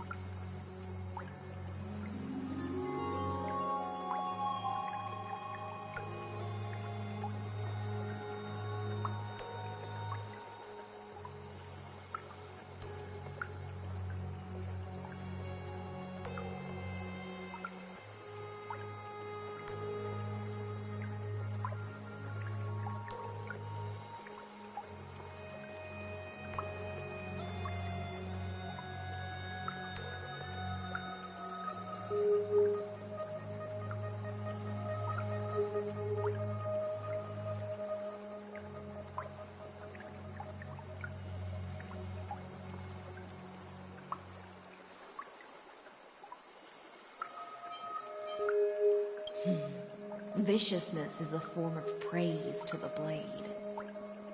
I see. No wonder there was a faint smell of rust in the air before I even entered. Why? Is it because the Ladonians refused to contribute troops to the Flame Chase journey? Or just because they offended the Imperator? Because the new era of the Flame Chase doesn't tolerate stagnant blood. For the ignorant masses who cling to outdated laws, only bloodletting can wake them up. Right now, the rebel forces on the frontier are rising, and Ladon has been secretly supporting them. They loudly chant the slogan, "Return to the Era Chrysia," unwilling to relinquish military power. They're just building momentum for the rebellion.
Thinking is a right given to citizens by the Imperator. I won't interfere with your thoughts. As long as you don't try to reverse the current of the times, you and I will both be free. But, Miss Hysealans, I can't even hear the slightest hint of joy in your words. Because I've already tasted ultimate freedom. Long, long ago, I lived in the sea. In that lightless abyss, far beyond civilization's reach, the great fish consumed the small. And when the great fish perished, their bodies became sustenance for the newborn, nourishing the whole ocean. This is the tide that carries civilization forward. Anyone may be devoured, or meet the fate of inevitable decay. Are you suggesting that ultimate freedom is in fact the cruelest fate for life? I only mean that if life wishes to preserve its dignity, it must first be bound by the law. There's no need for me to say more, little sea hare. We're of one mind. Whether the Imperator's law can guide the schools of fish and lead us to a truly free ocean, let us wait and see. But for now, let's pause this heart-to-heart. Another fish has come, following the scent of blood. Being your subordinate is such a tragedy. I'm always having to worry about the messes you leave behind. It's simply our duty to the Imperator. All ready to go in an instant. Miss Hysealans, you truly are impossible to predict. Yet you, a golden trout who's always busy all day, suddenly have the time to visit me? Do you think I wanted to come? I suggest you burn some more of the incense offered by our allies, lest my creations be tainted by the reek of fish. I'm only here on the Imperator's behalf to remind you to prepare for the banquet. Fine. But I must retort. What you call the reek of fish, to me, is the unique fragrance of the sea. Besides, if my fine clothes get stained, won't you just gift me new ones? I won't.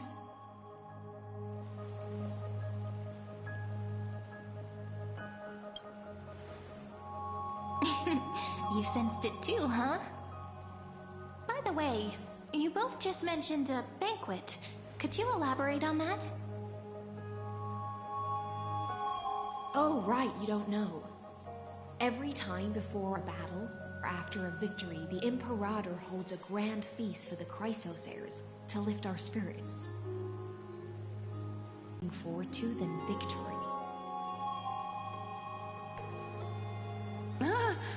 A banquet to prelude the hunt for the god of banquets, and honey brew as a tribute to commemorate the ancestor of honey brew.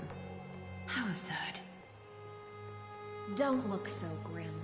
All has been decided. Since it's a banquet for Fagusa, why not take a leaf out of the Titan's book? Live in the moment and enjoy life to the fullest. I'm not as carefree as you. That little Dolos kitten is already causing enough trouble for me. And on top of that, I still have tailoring commissions to complete. By the time the cool flame illuminates my eyes, I might not be able to focus as I used to. Glaya's eyes. Curious about these eyes?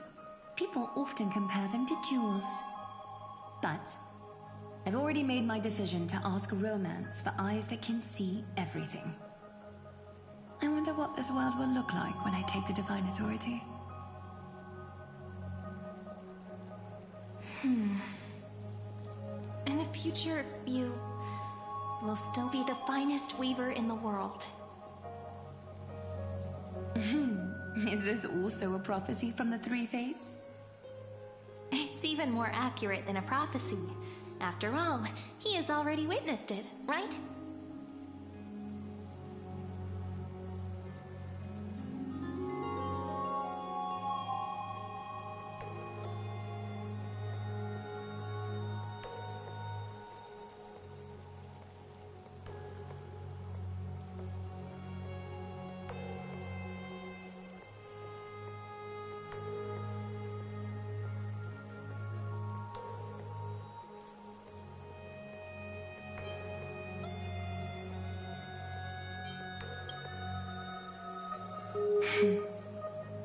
Become a demigod and lose your humanity.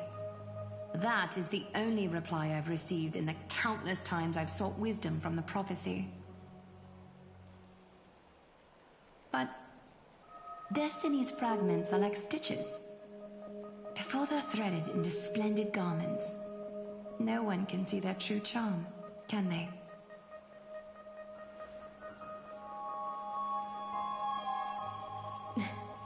Aglaia has always been troubled by the divine duty she must bear. But thanks to you, she seems to be in much better spirits.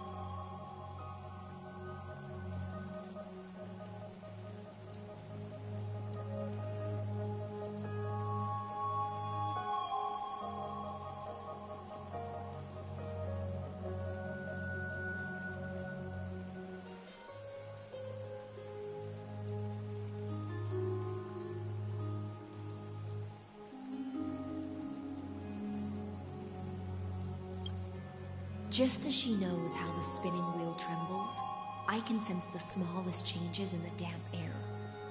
As for whether we know each other well, I've swum beside her since she was a child. Most of the time, I can understand the whispers in her heart. For those words she was too shy to say herself, I'll raise a glass to you on her behalf. Now, I leave this bath chamber to you. Rest well and prepare yourselves. After all, every time we drink and talk could be the last celebration we have in this life. Miss High Sealance has given us the bath chamber. It seems she really does do whatever she wants.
Indeed. But she could return at any moment. If we're having an important discussion, we must remain vigilant. So, let's seize the opportunity and report our current progress. We don't want to keep everyone beyond the sky waiting.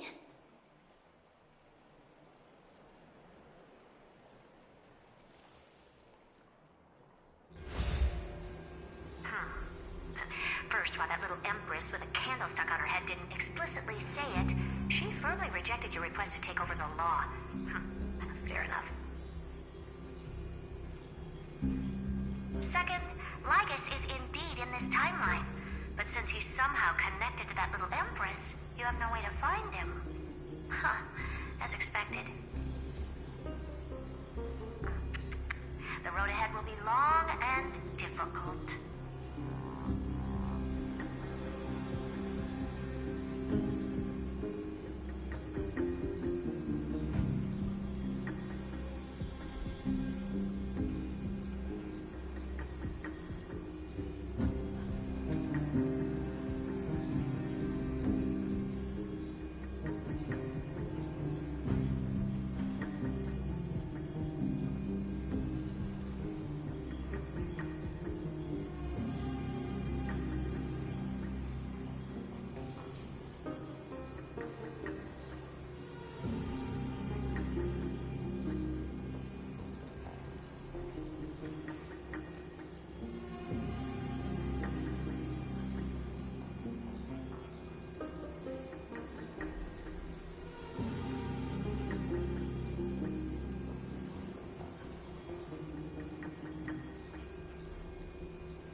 guess.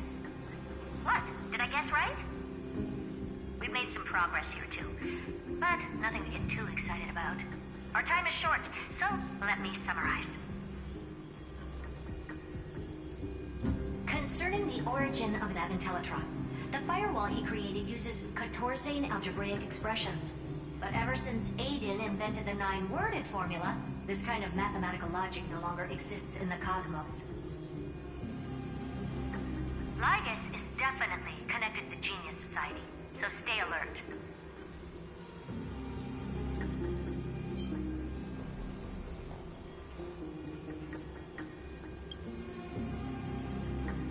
We can first exclude Droidhead themselves. They specialize in minding their own business and wouldn't intervene personally. But Screwy and I are still eliminating possibilities one by one. Currently, the most likely candidates are these few. The Lord of Silence, Acha, oh, the 2 Ruperts are also possible. But it would be too boring if it were one of them.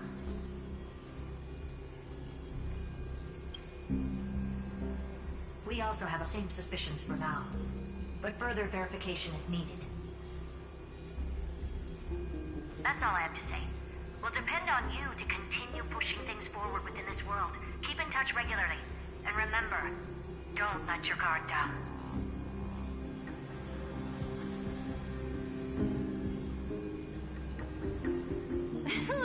Madame Herta is a real whirlwind. Well then, let's use the banquet Aglaya mentioned as our next starting point. Ceridra's trusted followers should all be present at that time. It'll be a good opportunity to get closer to them.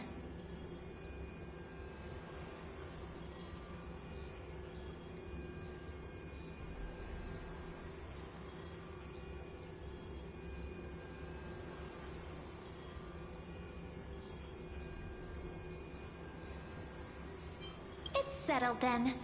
With our great teamwork, we'll be able to deal with anything that comes our way. It's been a long day. We should get some rest now.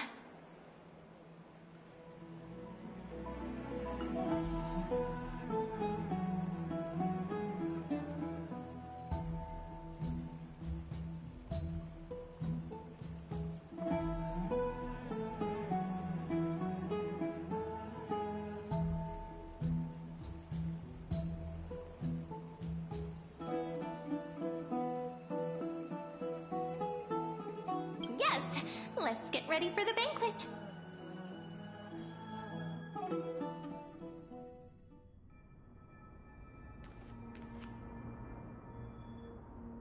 Look, the venue's right ahead.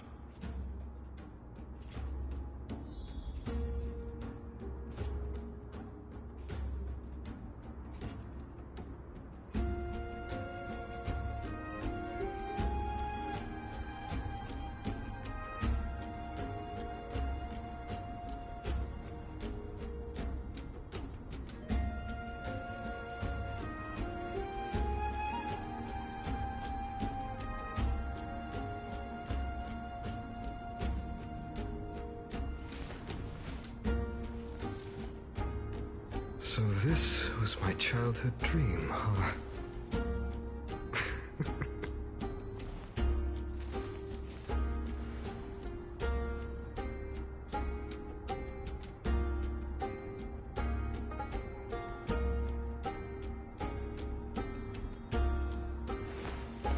I will walk to the end of all your wills. No matter the cost.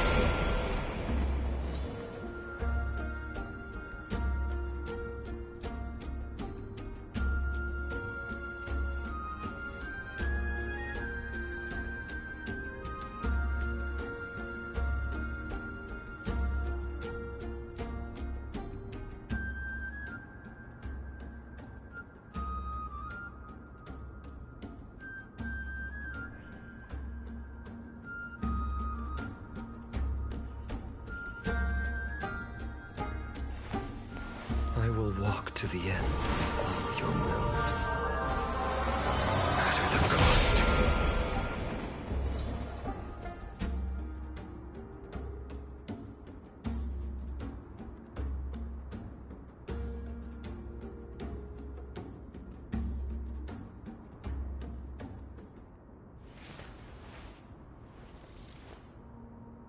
My childhood musings, huh? So naive.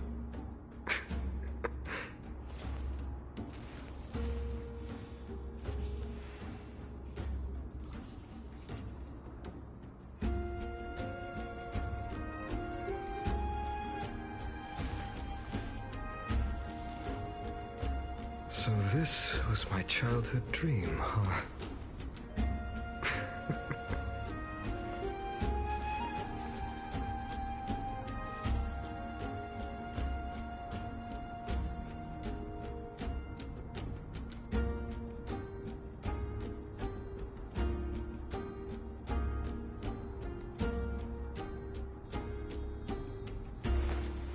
I will walk to the end, all your worlds. At the cost.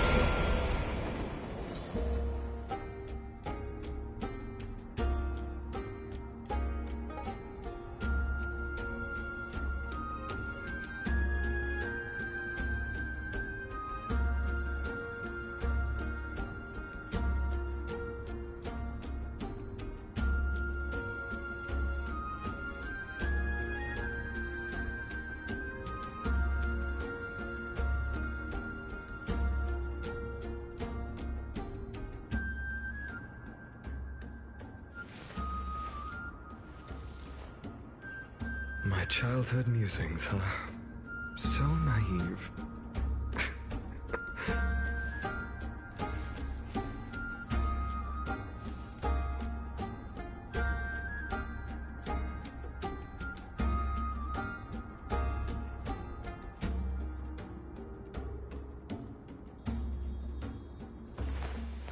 I will walk to the end, all your worlds.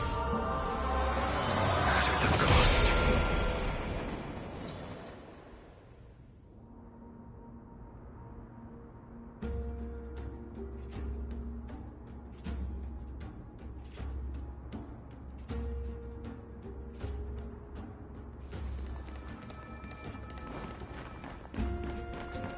And I can even hear singing. It feels so romantic. Honored guests, wait here for a moment. You must surrender any personal belongings you have on you before entering the venue.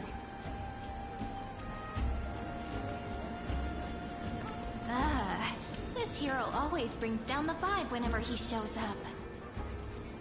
The Imperator's elevated position means she must always remain meticulous and careful. Please do as I say, guests. It would avoid any unnecessary misunderstandings. I get that you don't want people to bring outside food into the banquet, but is it really necessary to confiscate the books and quill pens? Even a quill pen can become a deadly weapon in the right hands. I'm asking for all your items. All, Miss Cyrene. Your belongings will remain safe. They will be looked after appropriately by dedicated staff. Looked after appropriately? Dedicated staff? Talk about a vague choice of words.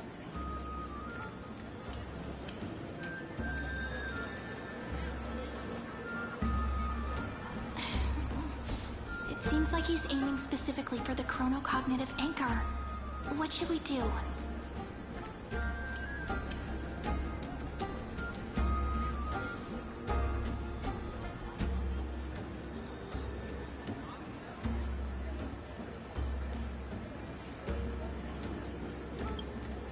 Nice! You read my mind. Let's go with their plan and hand over the chronocognitive anchor to be looked after. After all, if the little Imperator is paying this much attention to you, she probably already knows all about our whispered conversation with the geniuses. I can pretty much guess what'll happen next. But that's actually gonna be our shortcut, right? Guests. Alright, we'll listen to you. Here you go. Also, please pass on a message to the Imperator from us. She can trust my friend, anywhere, anytime. Thank you for your cooperation. The Imperator has some urgent business she needs to attend to and will arrive shortly. Why don't you head in with the other guests first and enjoy the feast? Isn't Ceridra supposed to be the focus of the banquet? She's not even here. Why is it so difficult to talk to her?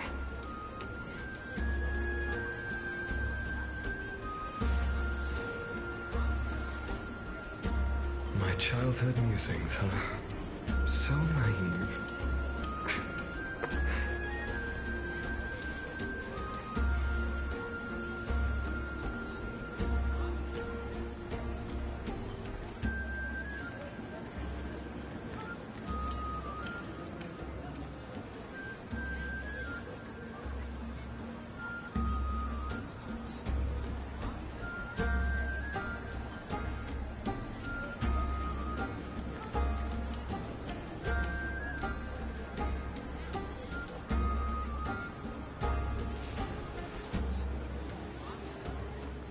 So this was my childhood dream, huh?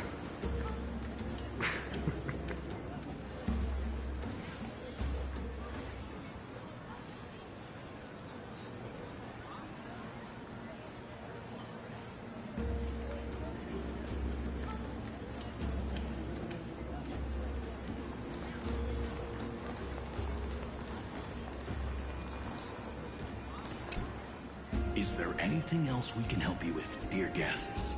Or do you want me to recount the great Imperator's heroic deeds? Hey, Labinas. I managed to get some honey brew that the scholars hid in the cellar. Wanna try it?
I'd never refuse to share a drink with Dux Brumalis, especially if she seeks me out first. Don't worry, dear guests. The banquet security won't be compromised. I'd never get drunk before her. This banquet has a never-ending flow of honey brew. You're welcome to try it, and see whether our drinks are as good as those from beyond the sky. Thank you for the offer, but we're more interested in knowing when the Imperator will be back. The Imperator? Who knows? Maybe she's hiding somewhere, thinking up weird ideas again. If you ask me, she's never treated us soldiers properly, even though we put our necks on the line for her. Hey, I can't pretend I didn't hear that, Seneca. Either retract your statement or duel me.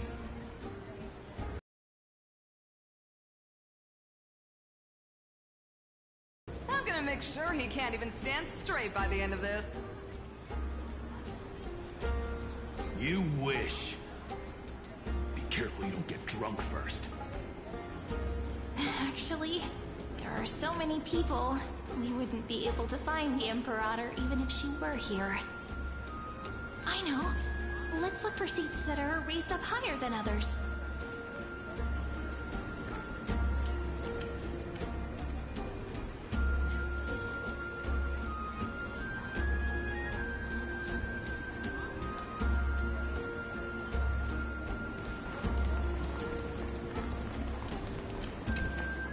You two have been wandering around the venue as if you have something on your mind. Have the attendants not taken care of you well?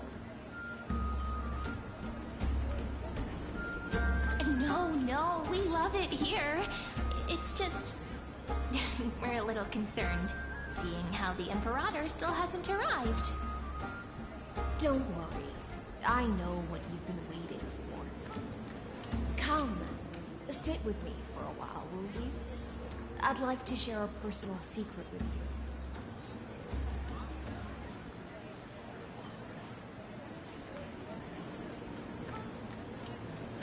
See here? This is Fagusa's dew of divine blood, the sweetest of all the 12 bottles.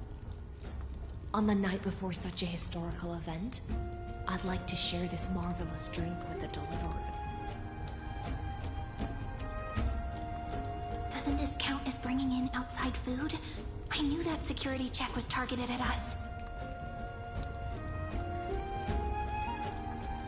What's the matter, guests? Oh, we're simply overwhelmed by such an honor. Are you worried that I might have poisoned the dew? Well then, let me prove my innocence.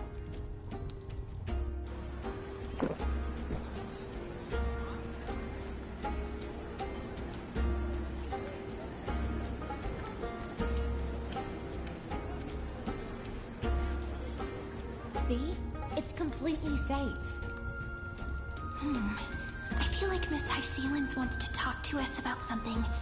Why don't we go along with her for now?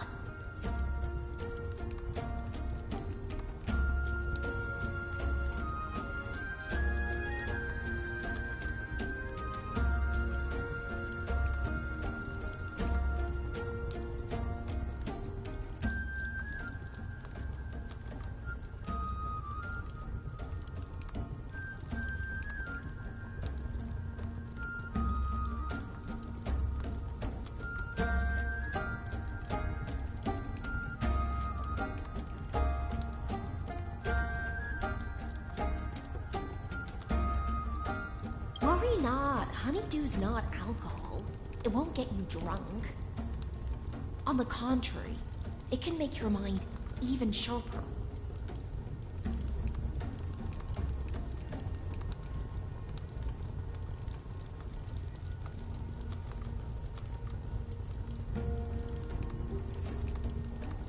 Please, have a taste. Would you like some too, little Sierra? I can drink it myself. How is it? Sweet enough?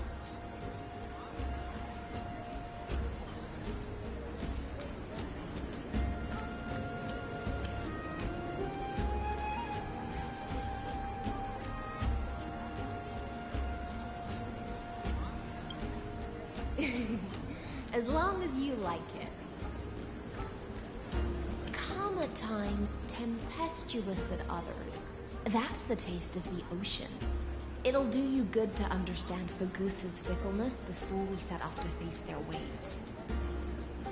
Just like how you're about to understand the secrets within this dune.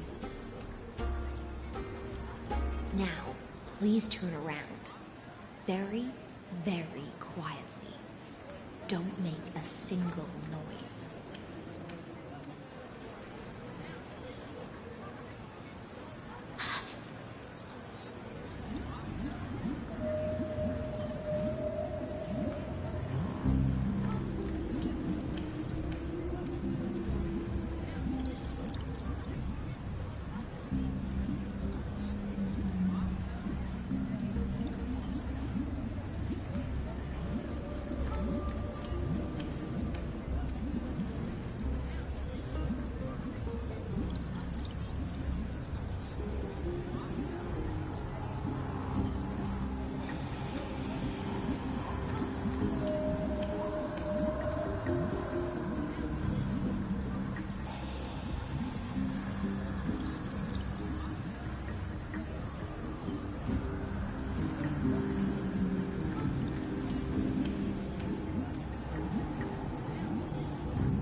dew of other gods all intoxicate humans, but the god of banquets dew is an antidote that can awaken humans from a sea siren's enchanting song.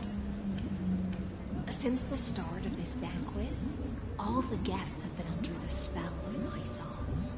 None of them can see the Imperator in that Fioros. But you two, I wish for you to see the truth. Is this also what the Imperator wants? This is my personal request. I can't bring myself to trust that Fioros. The Flame Chase army changed after he descended with Orynyx's divination and brought the prophecy of the stars to Akuma. His seductive whispers harbor something malicious within, and will ensnare those of us blinded by ambition. You are the deliverers of the prophecy, and know about him far more than I do. Perhaps only you can find traces of the truth from his actions and words. Then we can show the Imperator the right path forward. But isn't this acting behind her back? Amphorius has become far too weak. Even heroic actions protecting her from harm must be conducted under the water's surface. I am the Imperator's blade, and I must clear the way for her while remaining concealed in the torrents. Then, ensure I'm pointing my sword towards the true enemy. Can you promise me something, Miss Hycelens? Ask away. My friend has in fact come here to stop that villain's evil scheme. Our goals are aligned. But as to the decision the Imperator must make, he has no wish to transgress her authority. We just want to tell her everything we know. I believe the Imperator will be able to tell right from wrong. I never doubted your loyalty. I'll pass your words faithfully on to her. Provided we can gain the advantage in this tug of war, that is.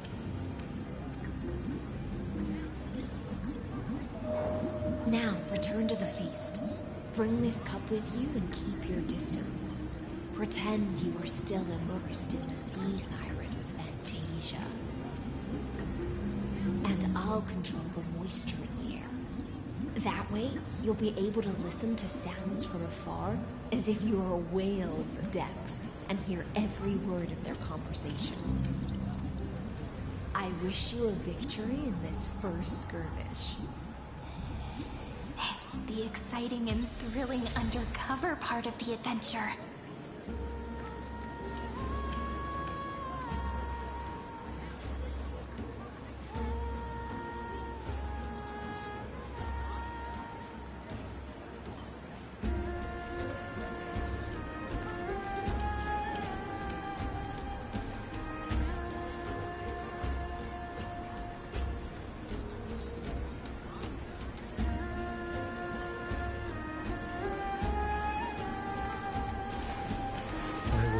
To the end, all your wills.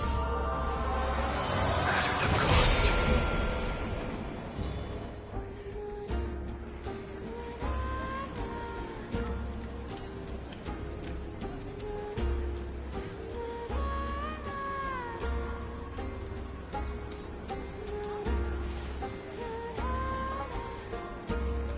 So this was my childhood dream, huh?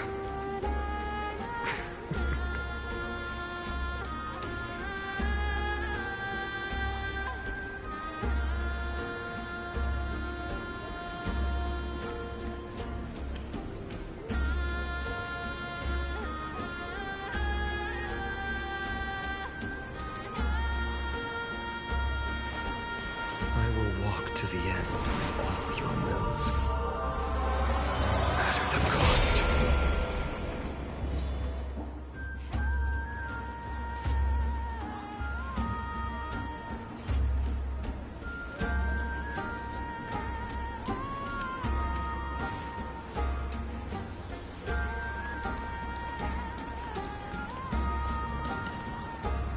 in the crowds here.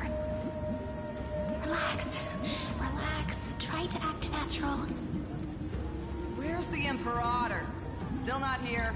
That little imp is always acting so high and mighty towards everyone. Today, I will... Whatever. Pour me another cup. Though she has succumbed to drunkenness, she still does not dare challenge your authority. A criticism of my height is a grave enough insult already. She should be dismembered. Do you often test the loyalty of your subjects like this? You jest. The Imperator does not need blind loyalty. As long as one can prove they have value, I am willing to be lenient towards them. Let's cut to the chase, Theoros.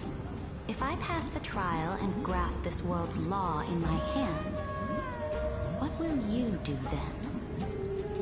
The answer is simple. I will connect Amphorius with the stars. Don't waste my time. Be precise. Be specific. I won't ask a second time. Allow me to adjust my statement. I will correct the regulations within the old law that sealed off Amphorius and merge the black tide with the torrents of Era Nova. Then we will be able to decimate the forces beyond the sky that are trying to annihilate Tiny Tomb and sound the trumpet for the endless campaign you will then embark on. But you previously said that Iron Tomb is unrivaled in power across the stars.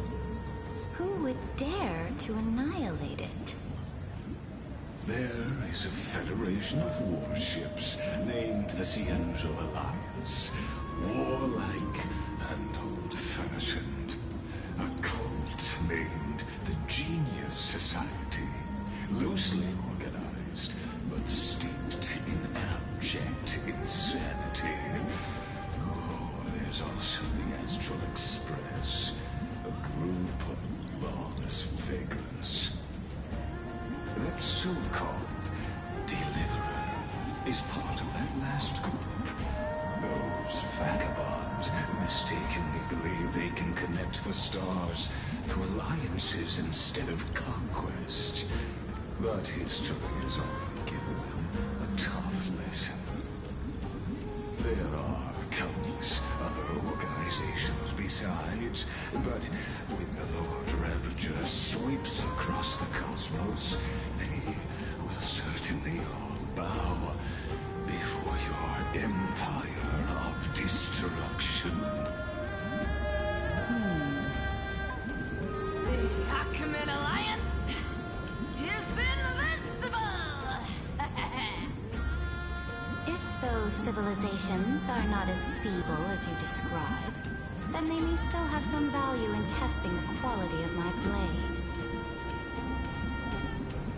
That being said, even the smallest and weakest city-states should build an obelisk to the Imperator, so that their people can constantly recall the glory of her conquests. Walk a little longer with me, Theoros. I don't like how this is going. Our little Imperator seems fascinated by the destruction. Greyfly, a little sea air? It seems like they're still talking. Get closer. I'll keep carrying their voices to you.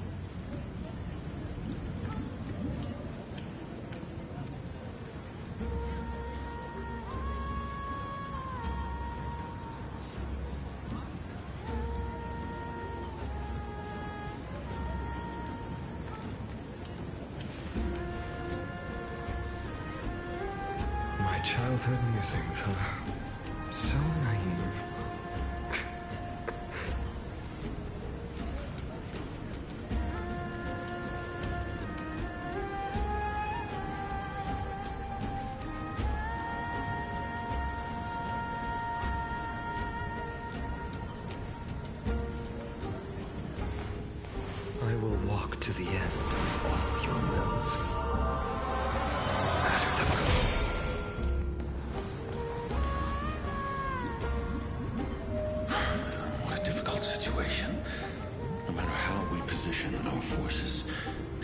against Fagusa will result in many casualties.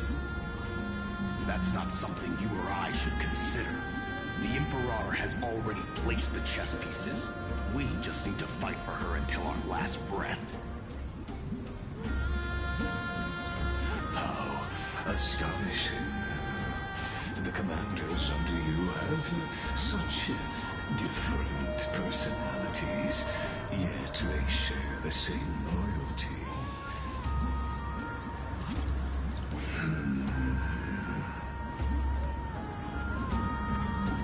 He's looking this way. Quick, do something and pretend we can't see them.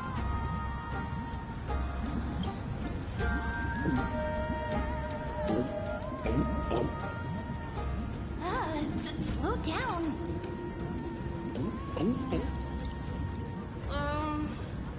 Are you okay? What's the matter? My apologies.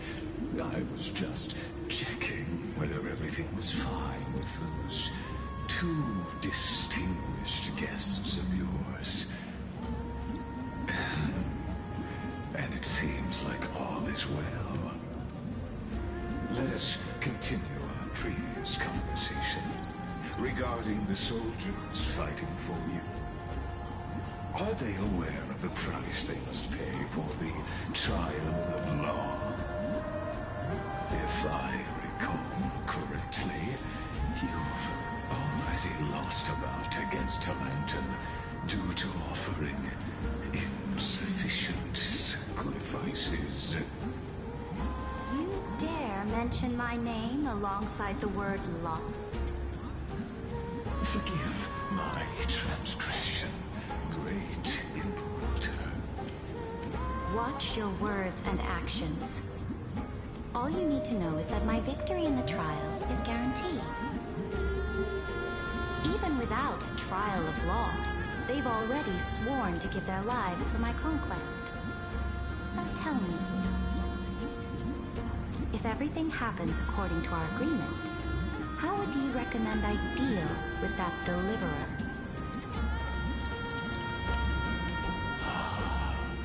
Good question. Do not let him fool you. That man from beyond the sky contains a seed of ruin within his body. He must not be allowed to tarnish your glory. Therefore, the wisest decision would be to hand him over to me. You plan to torture him? Calling it experimentation would be more appropriate. The guest's patience is running thin. I plan to remove the Fantasia and head into the banquet. I will heed your advice. Leave for now, Theoros, and go back to Akama. You don't want to confront those two directly either, do you? Indeed. It's a pity that antique theories are lightweights when it comes to drinking. Before I leave, I would like to make a toast to your boundless ambition, using my spirit instead of a goblet.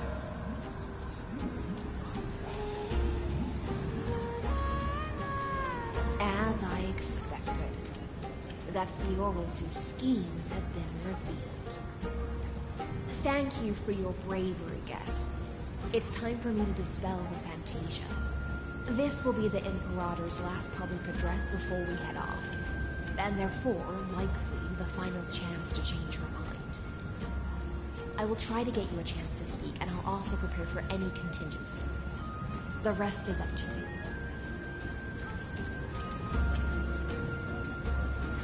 You should head back to your seats for now.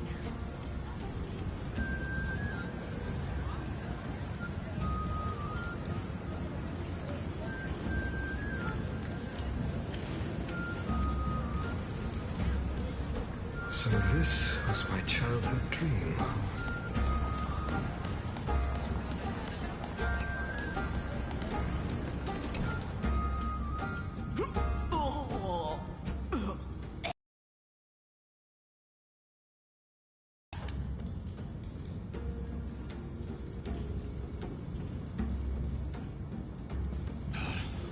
The Imperator!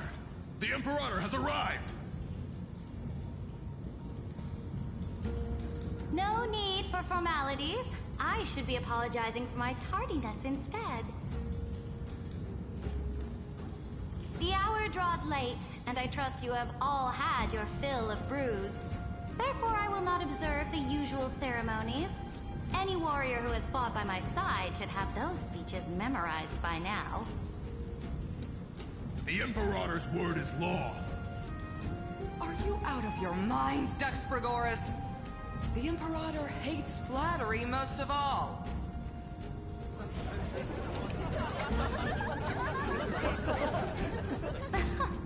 A joyous atmosphere is a better fit for showing me your resolve. I believe that you, my dukes, will do all you can to assist in the campaign against Bagusa, just as you always have. However, it's a pity that I have never tested your loyalty.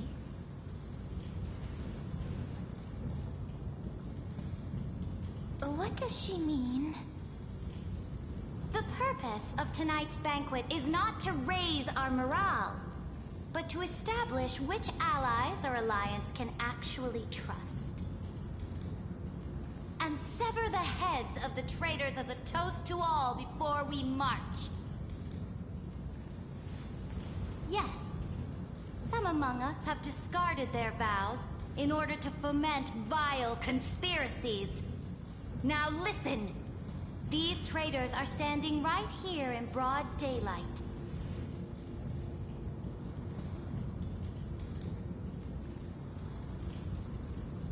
Dux Gladiorum Hycelans.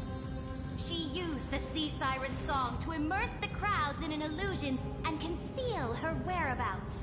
She then worked with those from beyond the sky to spy on confidential matters, hoping to rob the core flame by force and harm me, the Imperator!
Imperator, I can explain.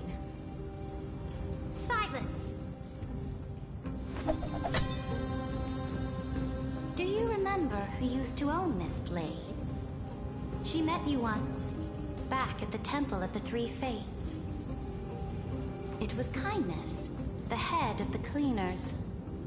She was the first to draw a blade against the Imperator, and personally made herself an example for my enemies. Under the shade of the olive groves, the people of Akama said they would never bow to me. In the frozen, lethal fog, the people of Idonia said they would never bow to me. At the beginning of the myriad paths, the people of Yanisopolis said they would never bow to me. But now, they all lie silent. They now fear me as they fear the law. For I am Ceridra, and I am the Imperator! If you have any last words, say them to the Imperator. Then, face her judgment. After I cross this river, it will be a tragedy for mankind. But if I do not cross, then it will be the end of me. If you are ready, then I'll follow you and fight to the last. Deliverer.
That's right, friend.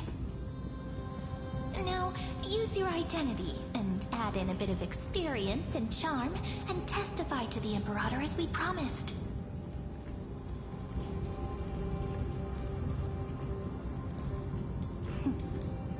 You think you can slay a king using your words instead of a sword? I'll have it. Show me the weight of rhetoric from beyond the sky. Will it weigh heavier than 3 human lives? Let's watch our words carefully.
Before I arrived in this world, the Chrysos heir of World Baron was a young man with the pseudonym of Finan. He came from Ides Elysiae.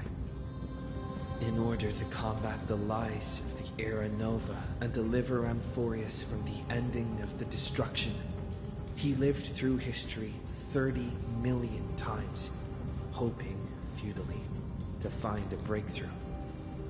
And Cyrene, the young woman standing beside me, also carries an equally heavy destiny.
Lycus is not a guide at all.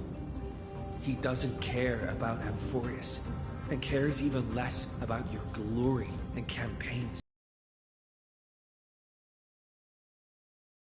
Leading the Amphorian experiment, making sure Iron Tomb is born into this world, using it to utterly destroy the cosmic order.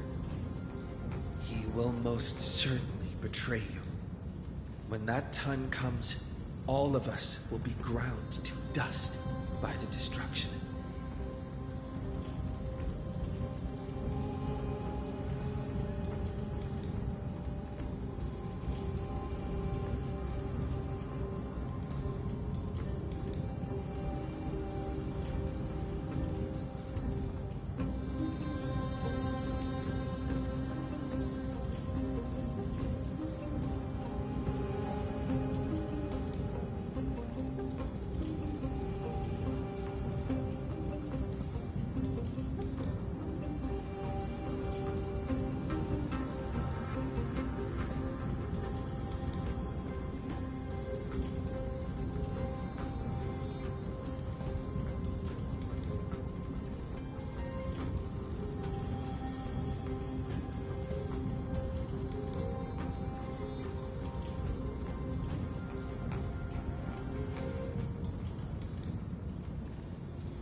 I walk the path of the Trailblaze.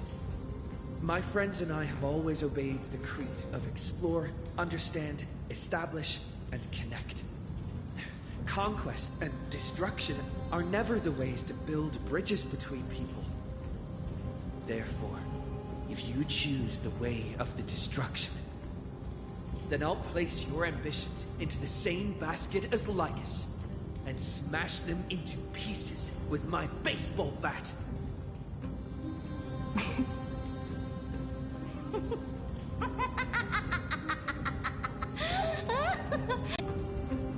All that needs to be said has been said. Dux Frigoris, Dux Bromalis, escort the traitors to the prison.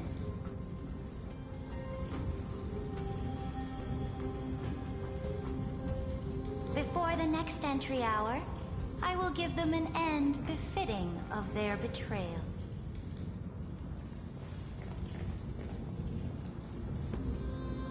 Oh, great Imperator, your ambition certainly eclipses all things. You're still here, Theoros. Of course. As the Theoros, I simply cannot miss this moment, miss witnessing the fall of a nameless one.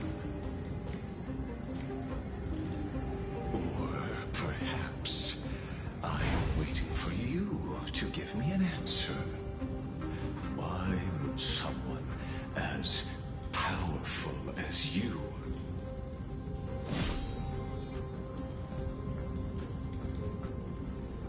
use such a clumsy excuse as imprisonment to ensure the Deliverer's safety?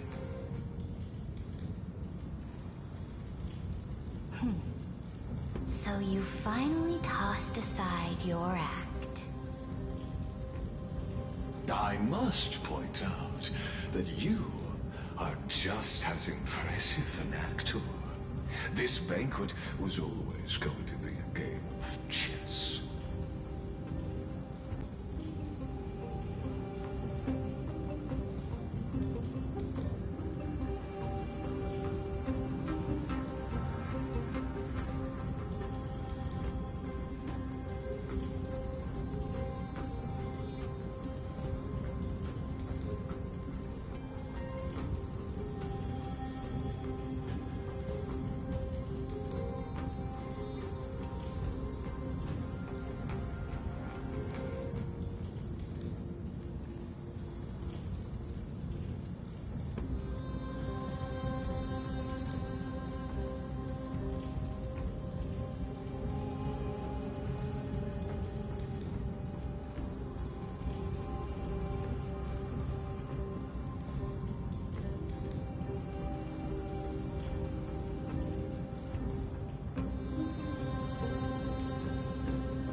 listen to you.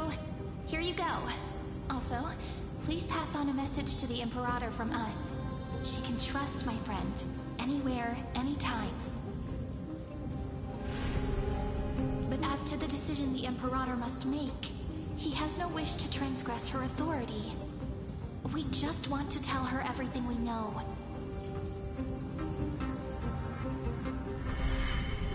Now, use your identity and add in a bit of experience and charm and testify to the Imperator as we promised. And we won. Sincerity will always remain the greatest shortcut to people's hearts. I can toss your words right back at you, like Kyrgyz. Why would someone as powerful as you pretend to be a mortal and kneel before me? Unless you enjoy giving flattery and prostrating yourself. You are mistaken. I am only trying to ensure the experiment's autonomy, meticulousness, and perfection, thus avoiding any unexpected outcomes. A forceful intervention will only create larger errors, reduce efficiency, and introduce ugliness. Had you fulfilled your promise of giving the law to me and completing the Aranova, then the Amphorius would not have deviated from destiny's course. Oh, but you broke your promise. What a pity. In that case, I must carry out my duty as the administrator and eradicate all factors steering the experiment out of control. Factors such as you and him. Careful. Careful. What was that voice? Was it Oryx? I found you. I finally found you. Be careful. This land will face disaster.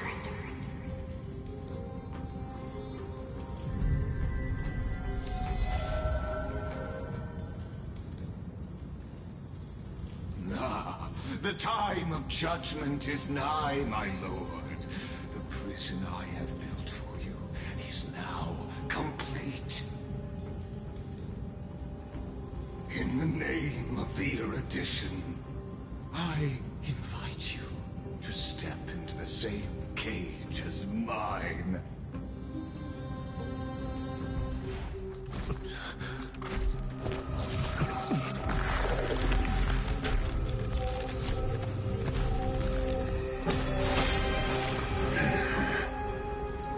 What's the meaning of this, Imperator? I did not permit you to act. A ruler is the only one who can decide their subject's destiny. But, great Imperator, what judges destiny is not the ruler, but gods. Don't forget, my realm only allows for the existence of humanity. Moreover, dealing out extrajudicial punishment equates to defying the law, and the culprit is to be sentenced to death. But you have seen how I can erase life from this world with just a clap of my hands. I fear you are still quite unaware of your current situation. Allow me to reiterate. I am giving you a simple choice. To collaborate or to be destroyed. There is no other way. Shameless behavior. If were true, you would have killed me long ago. You in fact cannot kill me. I guessed it the first time I beheaded you. Because of the law, you cannot be completely destroyed. And the same is true of the Chrysos heirs.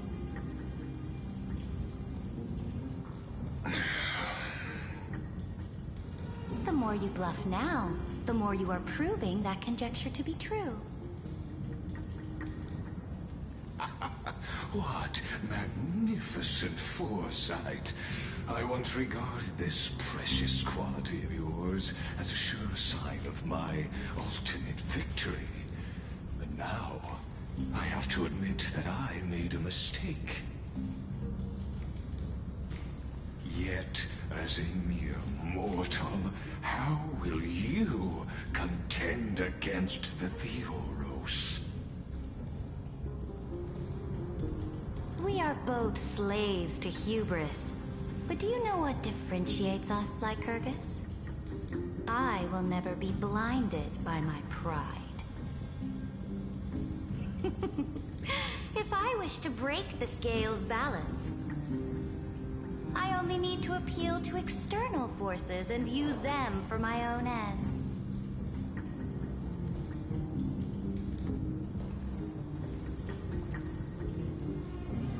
Finally, we get to meet face to face, Senior Society member.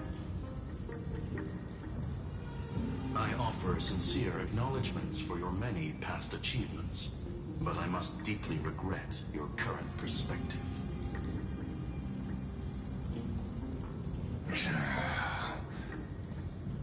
Trust me when I say that you aren't the only one feeling regret right now. Screw them.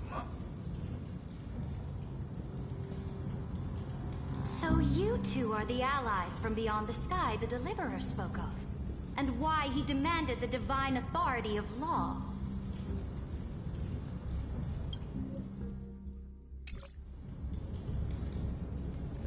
Come and prove your strength to me. Show me the power of these so-called paths. I have spent much time and effort to secure this treasure from beyond the sky just for this moment. In the name of the Sovereign of Planet Scrulum, your allies have responded to your call, esteemed Imperator.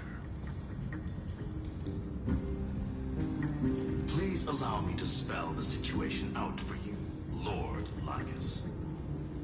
Permission to read the ultimate protocol is already in my hands. It'll only be a matter of time before we acquire the authority to write and execute commands as well. There's no way the flame chase journey will continue after you've burnt your bridges so thoroughly like this. Do you really think you can still win? How seriously? Don't embarrass the society.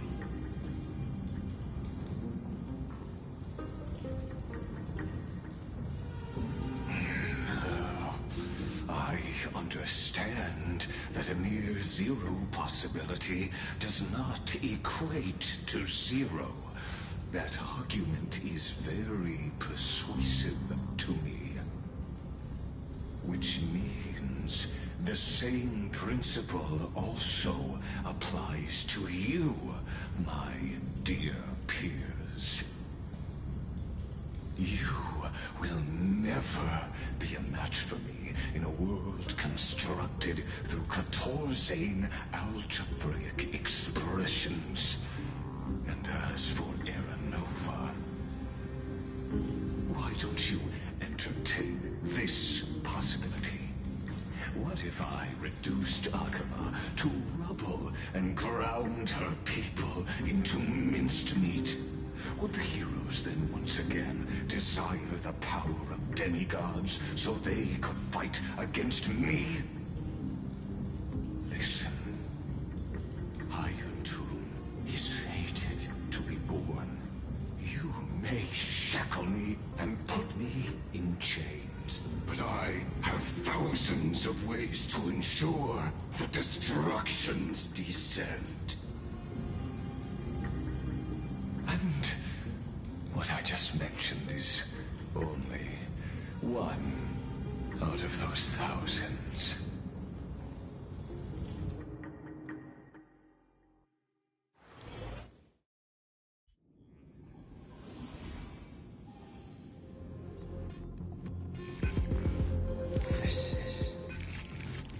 place outside the legends? This doesn't feel the same as before. How should I get back? Warning, warning, warning. Warning, warning, warning. Command isolation? Since we parted ways last time, I have modified the exomyth into an audience area exclusive to you. Now, you will be able to silently wait here for the final act of Amphorius to begin.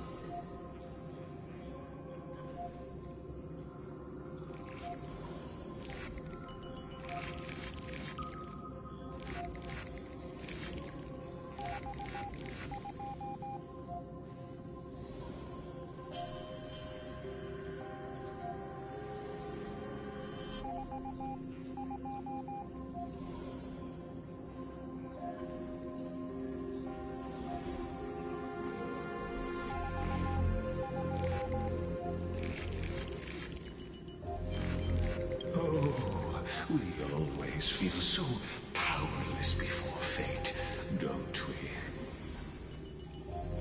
This could, in fact, be a wonderful opportunity for you. From the audience's perspective, you may better observe the workings of the erudition at a macroscopic level. In this place, where time flows far slower than within Amphorius, you will witness the end of that world's saga.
Concerning the prime mover of life and the total destruction of the erudition.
Do you see me as their faithful disciple?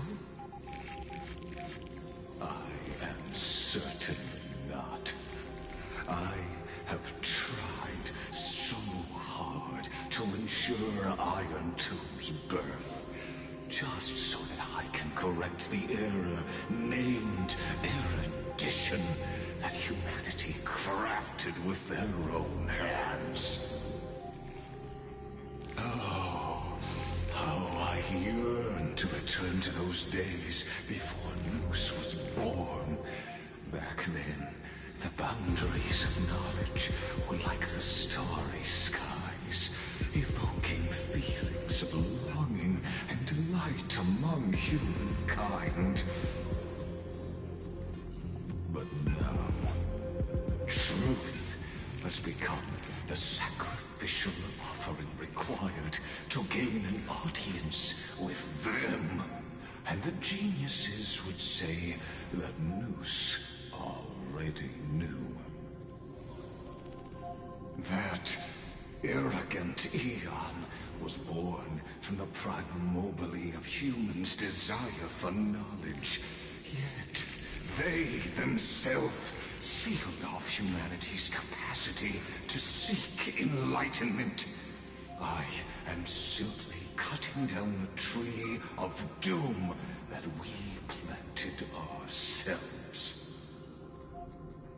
I must admit that the process of answering your questions has reminded me of the happy days of learning in my youth. However, it is a pity that my true form must now descend into Euphorius to deal with the accident that arose because of you. But you won't have to wait long. When the curtain falls, you'll surely understand mine and Euphorius's ardent wish.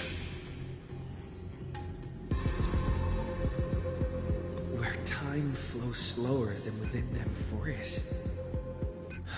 If Lycus spoke the truth, then I don't have much time left. But how can I get out of here? Can you hear me? Little one. Is that Herta's voice? Warning, warning, warning. Hurry up! Put some speed into it! I can't keep this up for much longer! That old Intellitron overlooked one little detail, and Screwy and I finally found an opportunity.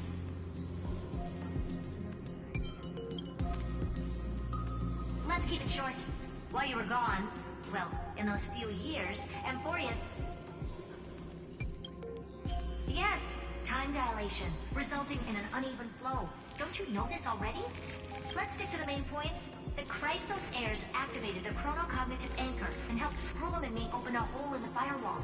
We made some adjustments, so he can't attack us immediately, but it won't hold for long. Critical warning. Critical warning.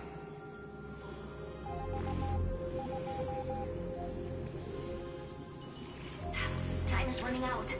Here's the conclusion. It'll probably take a long time for Screwy and me to completely break this cage before Chrysos heirs have a full grasp of the law.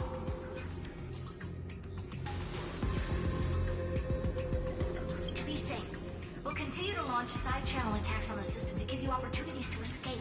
You need to seize these opportunities. So start moving, and find a way to pull off a magnificent jailbreak. We detected another Path's influence. Critical warning. Critical warning.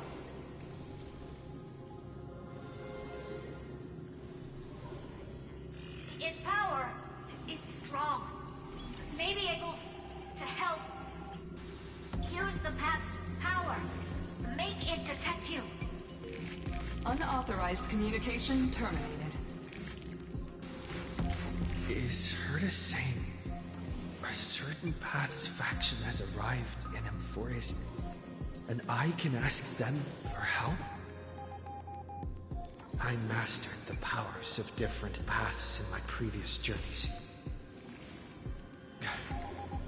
Think hard and figure out exactly which faction has arrived at Amphorius, and which path's power I should use to call for reinforcements. Are these showing my memories? With a Stellaron in my body, I woke up at the Herda space station and gained the power of the destruction. A world that'll give rise to a Lord Ravager would definitely draw the attention of the destruction. The Stellaron in my belly is gonna be super useful. But what if I end up pulling in the Antimatter Legion or the Annihilation Gang? Can they really help?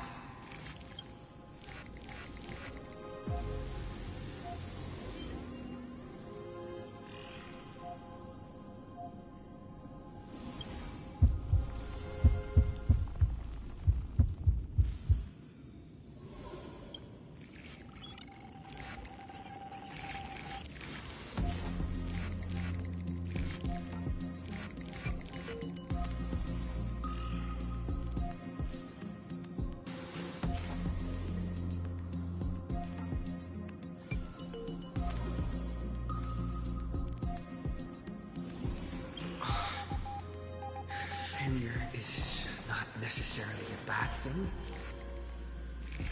This power wasn't gonna call up anyone nice after all. I obtained the flaming lance left by the architects and gained the power of the preservation in Belobog. That's right!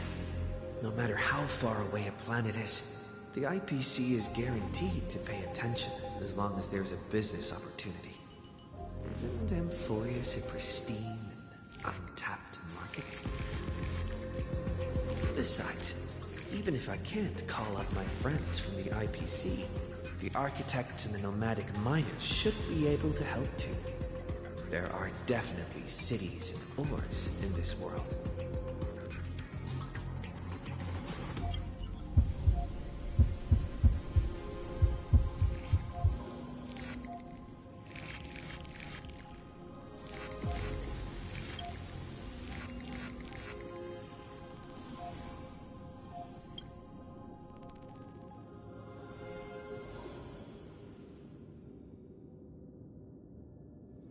Seems like since Amphorius has no overseas market, the IPC's hand can't reach it. I received the Watchmaker's hat in Penacony and declared war against the Order, then gained the power of the Harmony. That's right! The benevolent family must still remember me for saving them. Their music echoes throughout the stars, and they'll definitely want to help. Come, dear hat. I've put you aside for quite a few chapters already. Sing me, Clocky. The world is in harmony and the stars shine bright.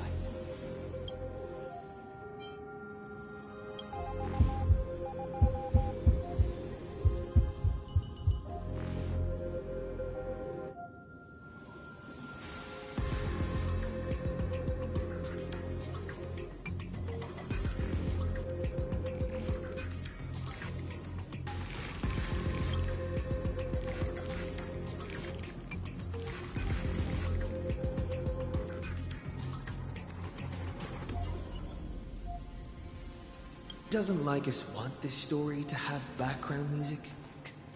He has such terrible taste.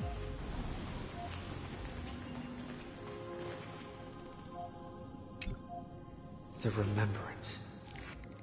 That's right. I came to Amphorius because Black Swan asked us to come. And I even got a glance from Fu Yi here. The Garden of Recollection must be intricately involved with Amphorius.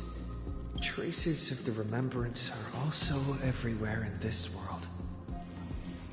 I don't know what they want, but I don't have many choices left in this crisis.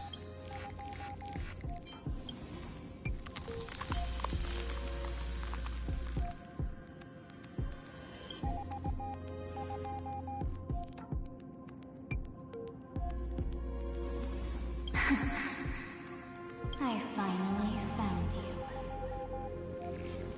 Following the sound of memories. A pathstrider walking both the remembrance and the trailblaze.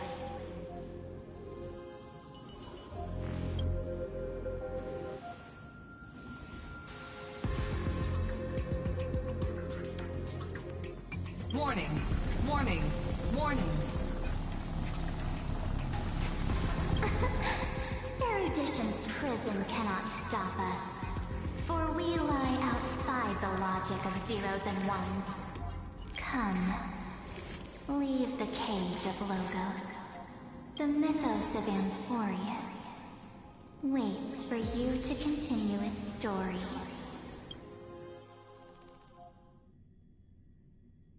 When that brightest star, that star heralding the dawn, finally rises, a boat, so used to drifting, at long last enters an island's safe embrace. Oh, Pathstrider, we have helped you break free. Hurry and set off. The child of remembrance awaits you. March? What's she doing here?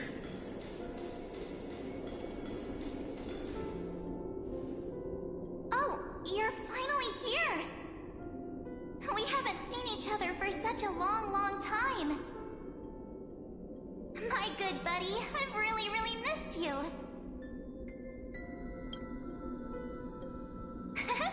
I bet you were constantly thinking about the days when I was by your side. It's been so boring waiting for you in this place. There's no one to chat with, no internet, and not even anything to eat or drink. It's basically a prison. Now the great hero is finally here to save me. Yippee! You must have seen a lot in Amphorius during this time, right? You gotta tell me all about it. Then take your time with the storytelling. Or do you not want to talk to me? But let's get out of this spooky place first. This is not a good spot for a reunion chat. Why don't you take me back to reality? A strange voice told me that I can enter Amphorius if I keep following this road. So, let's head off. I still don't know what that world even looks like. Why does March feel so weird? What are you standing around for? Do you actually like this place? Get moving. Hurry! This door should be the exit. Maybe my instincts are wrong. Are you okay? You haven't said anything for a while. Has it been so long that you're still missing me? There's no time to waste, though. The Chrysosairs and the Geniuses are all waiting for you. No. The discrepancy is getting worse.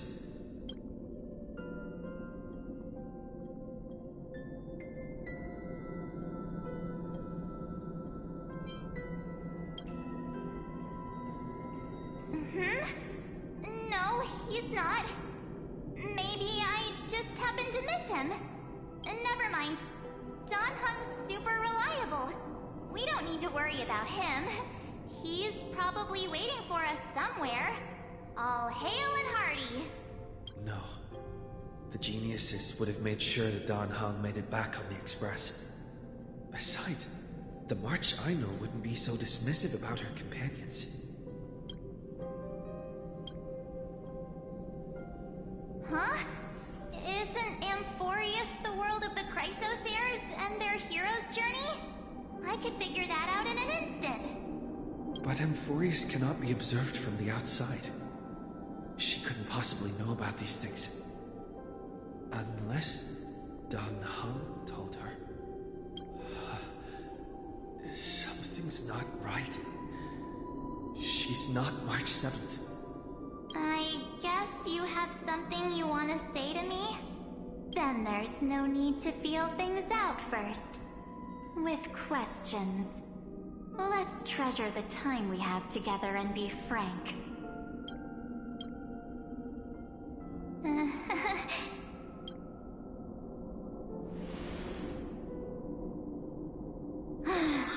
As expected.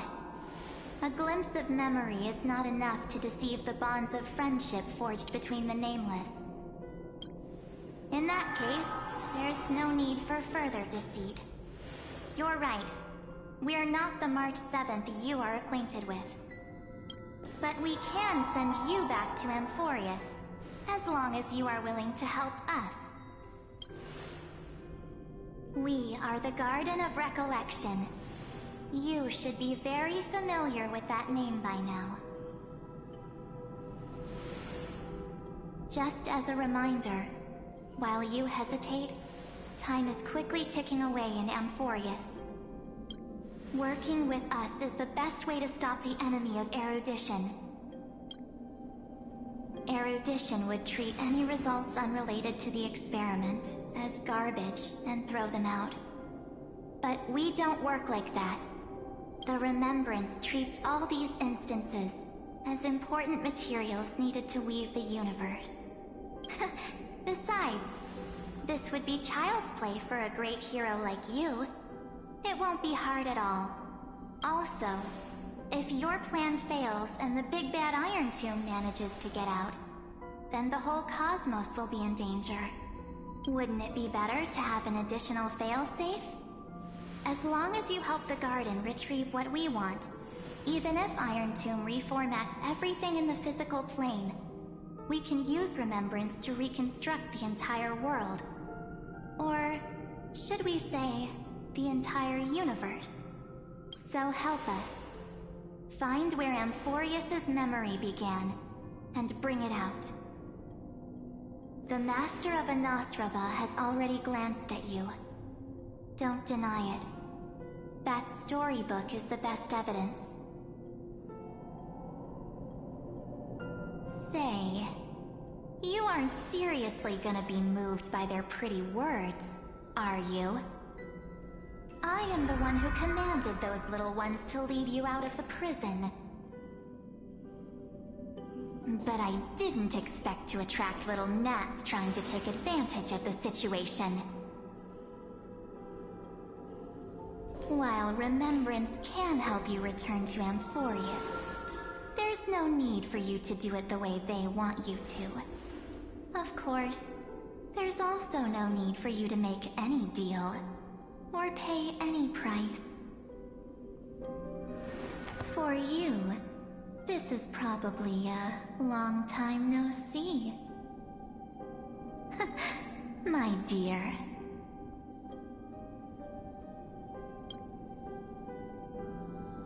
Shh. There's no need to say anything. I know. You have so many questions swirling around in your memories at this moment. And you feel so helpless. Put them aside.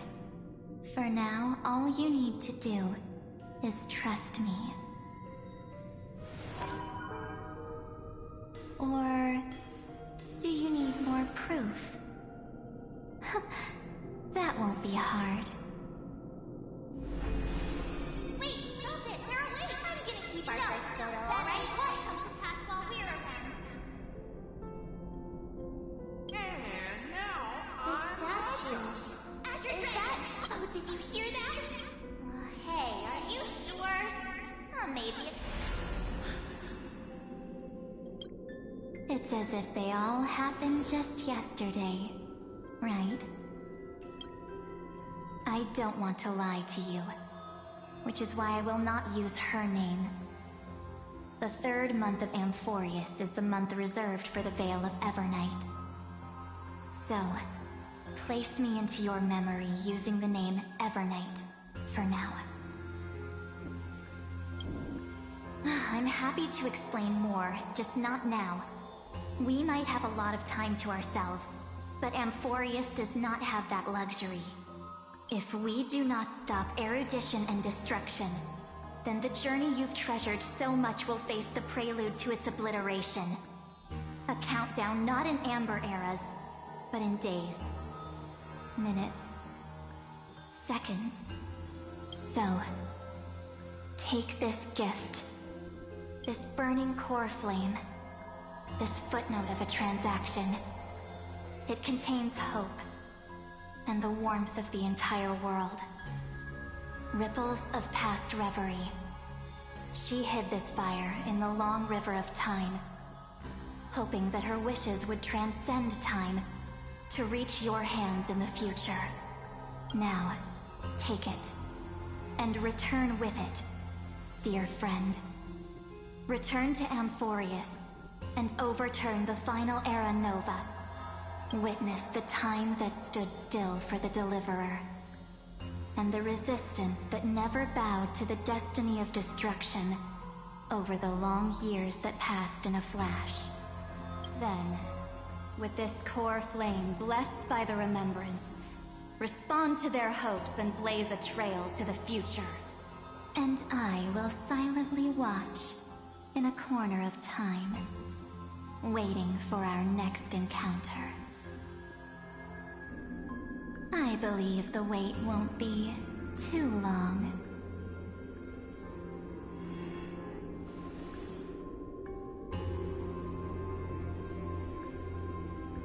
What exactly is happening? Keep going. Keep trailblazing. For Amphorius. For you. And for the March 7th in your memories. Go forth.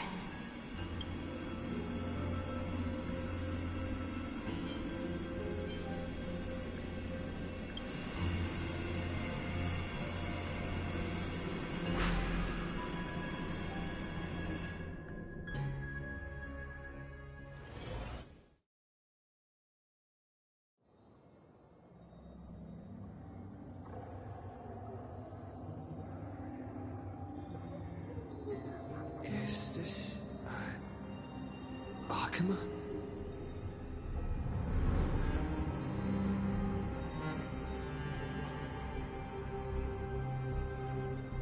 No one's here. And the dawn device is off.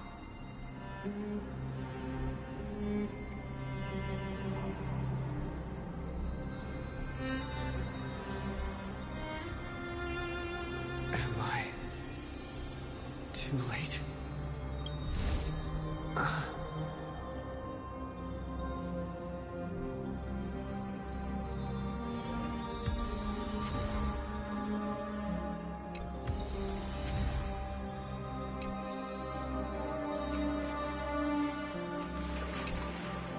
The chronocognitive anchor?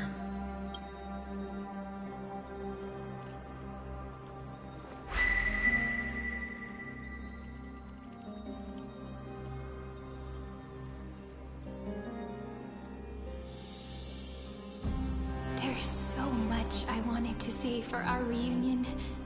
Yet now that you're back, there's only one thing to say. Welcome back, friend. It's been such a long, long time. You must be really confused right now, aren't you? So much has happened in Amphorius while you were gone. But don't worry. The Deliverer can't afford to be lost, no? Now, please follow me, and turn the pages of time and hear the words everyone left for you. I'll tell you the story of this 1,000-year journey. That way, it won't just be my memories alone. Cyrene can't hear me?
Scenery of the past has resurfaced.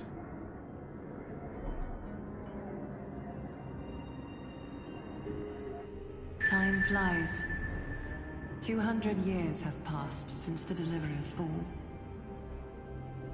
We had to return 3 core flames of law, romance, and ocean to stop Lygus, but even so, Terravox has fallen. The 2 geniuses vanished without a trace, and Seridra embraced her fate. At this rate... Era Nova will come, and Amphorius will fall into the destruction. Oh. It seems the key to rewriting the end once again lies in the core flame of world-bearing. According to the instructions left behind by those 2 geniuses, we must get it into the Deliverer's hands, no matter the cost. But how? We need to find a way to hide the core flame. And we must buy enough time to keep Lygus at bay. About that, Rini might have some good news. She had that dream again last night, but the Titan's voice was clearer than ever this time. She said, "Pass the flame into the future." Is that a prophecy from Orynyx? She chose to side with humanity this time and hide one of her kin's core flame? It seems Amphorius' fate isn't sealed just yet. You're right. History has changed. Humans and Titans are both giving their all to keep this world going. Perhaps a relay across the ages is finally about to begin somewhere out there. Unfortunately, life will never go smoothly. Layden's army is already at our gates, and their commander... that Lycurgus. He's right outside Akama. Light calendar 3960. Seridra, under the pretense of a campaign against Fagusa, sacrificed 500 Chrysos heirs to complete the trial of law. This tragedy shook everyone in Amphorius. That same year, Seridra the Imperator was assassinated, after which Aglaya the Goldweaver took command. Thus began humanity's second flame chase journey, a path hanging by a thread. Come, this way.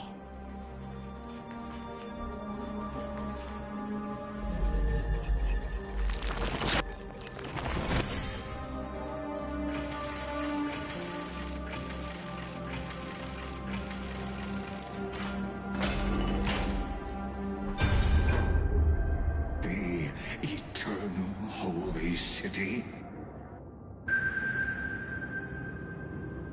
The memorial palace lies in ruins. Countless mortals have perished vanished because of your stubborn resistance. It's time you learned the cost of refusal. Now, answer my question again. Where is Kefali's core flame?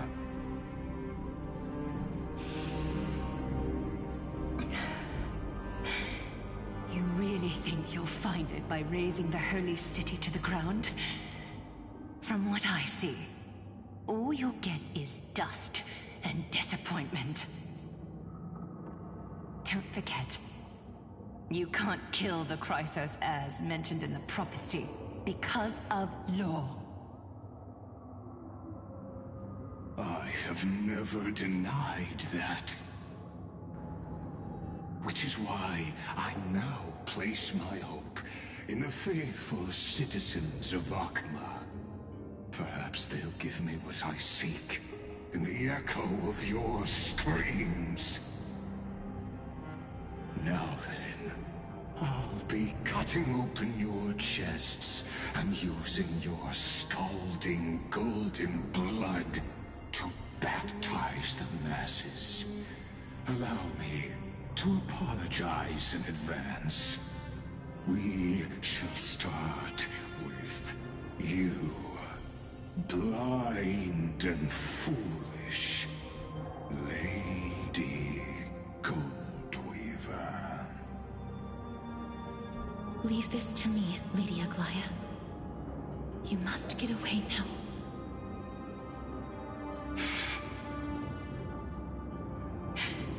No, Holy Maiden. I'm the one who must stay. What? His conspiracy won't succeed. Because Romance is ready to make good on their promise to weave an indestructible armor for Amphorius. Its name is Solidarity.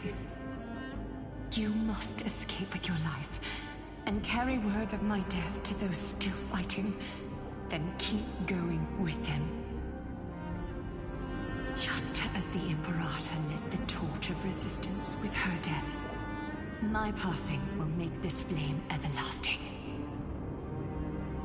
Take good care of it, guide it to the future, and place it into the hands of our deliverer. 50 years later, Lygus led his forces again to Akama. He charged directly into the Holy City and razed the Marmorial Palace. History would name this battle the Third Siege of Akama. 90,000 brave souls gave their lives for Akama that day, including their fearless leader, Aglaya. Go forth, deliverer.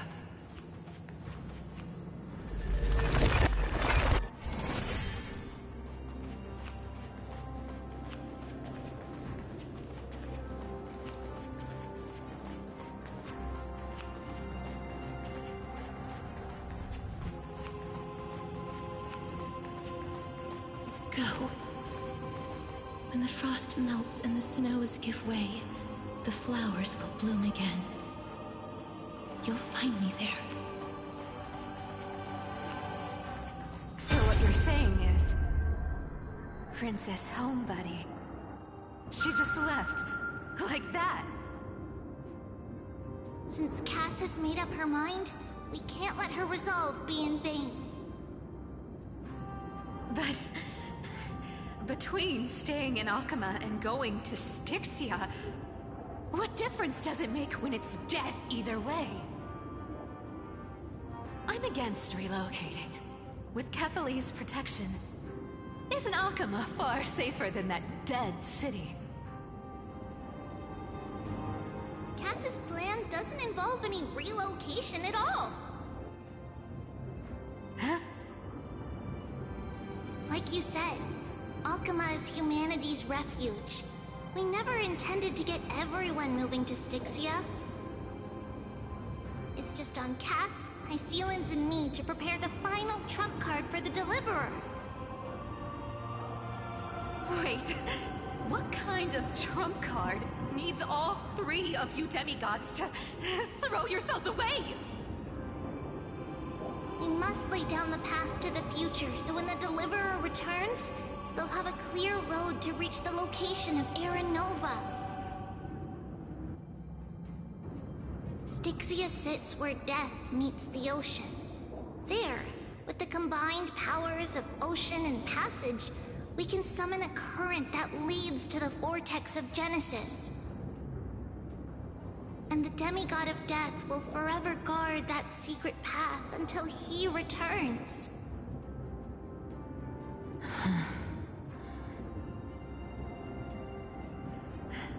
We all know Lygos will set his sights on the vortex of Genesis. That's exactly why we have to do this.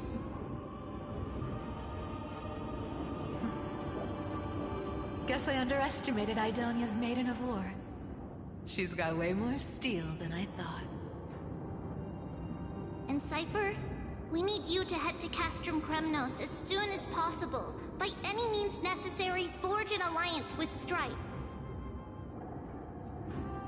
The prophesized Crown Prince has already been born.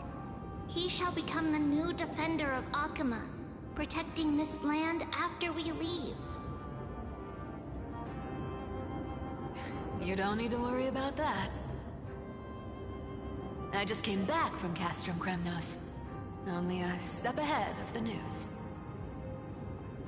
Treeby, something's flying towards Akama, and it's really fast.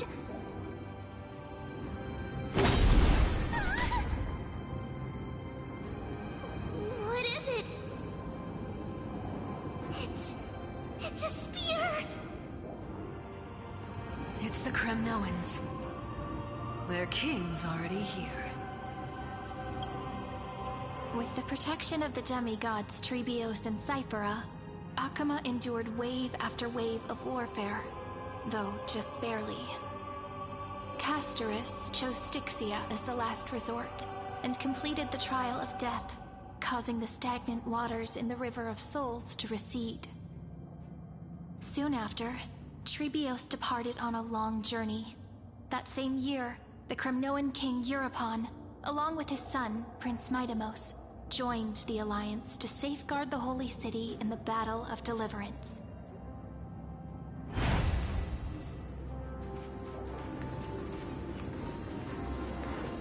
Go on, and see you tomorrow.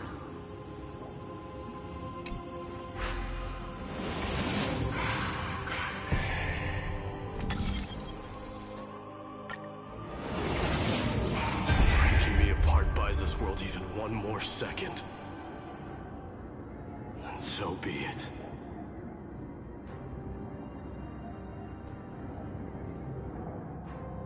But it's gonna hurt a lot! Pain brings endless torment, but it can never destroy me. I believe that you were thinking the same thing when you stepped through the Gate of Infinity and jumped off that cliff.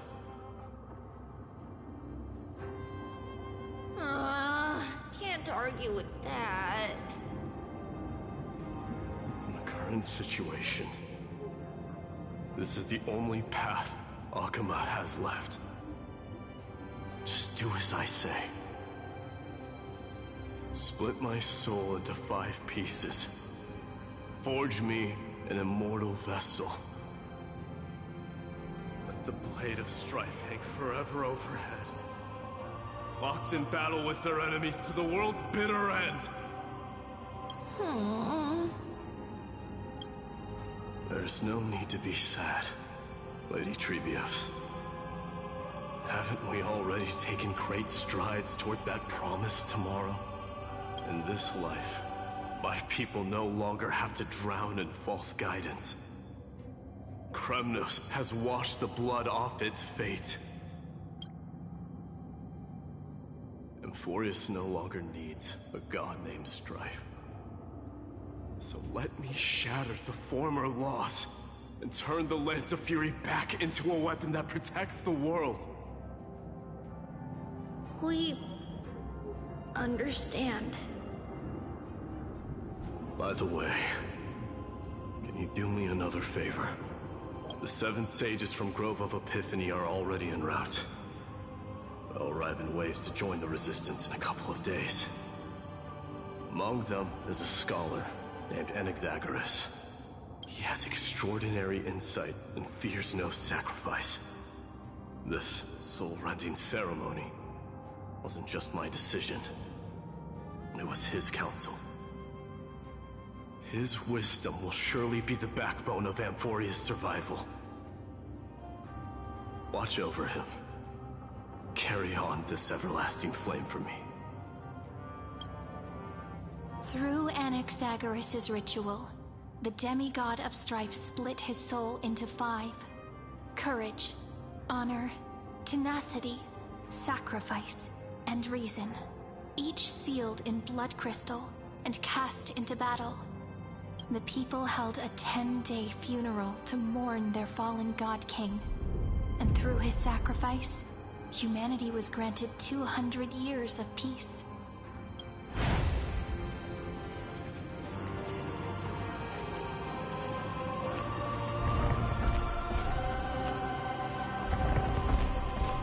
Keep moving forward. My blood will pave the road ahead for you.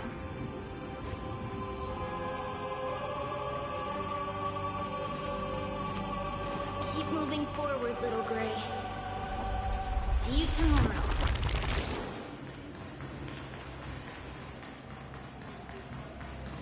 That seamstress wasn't wrong when she said a lie needs more lies to keep it together.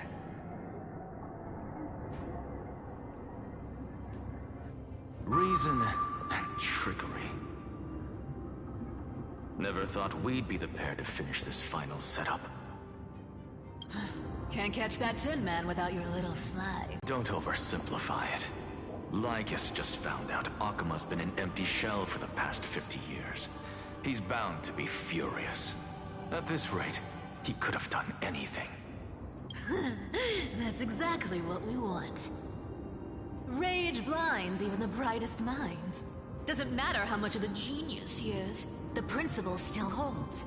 Once he storms into the council and confronts me head-on, you trigger your alchemy with a boom and turn him into a caged beast. Easier said than done. You still have to pass yourself off as the deliverer without anyone catching on. And you really think a human alchemical array can bind a godlike being? That's just nonsense. What? Getting cold feet? Or you just don't believe in the almighty worth of the demigod of trickery? Just tell me straight. Can you do it or not? Of course I can. And it'll be child's play. But I've got 2 conditions. Since this is the final act, if we're doing it, we go all in. No half measures. Oh, I'm listening. First, shift the battlefield to the vortex of Genesis. It would be more convincing if the deliverer were to appear there. Besides, the vortex is cut off from the world. No place in Amphorius makes a better prison. If you pull that, wouldn't our deliverer have to face-take Lygus as soon as they come back? That clash is inevitable. All we can do is create more chances for him. And that's the second condition. The vortex belongs to Fagusa in the first place, remember? And there happens to be a demigod of ocean among the few survivors in the world. Loop Hysealand's in. Let her join the final act. I'll transmute myself into a Philosopher's Stone and embed myself into the formula. And when the time comes, she needs to shatter me and scatter that stone's ashes into the ocean within the vortex. Huh.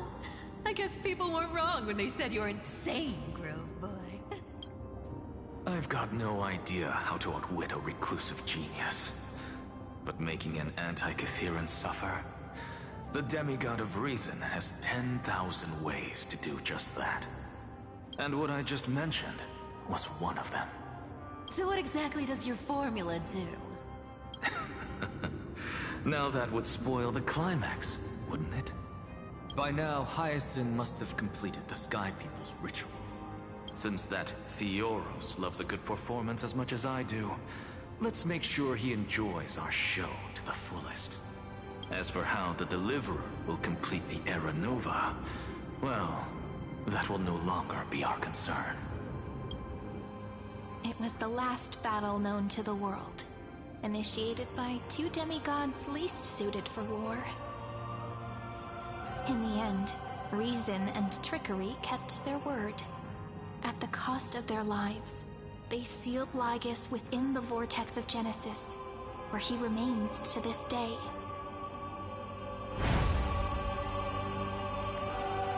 Go forth. Finish the greatness left undone. Quit overthinking! Just run! Keep running. That'll be enough.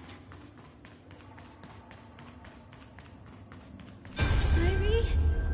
It's dead quiet here.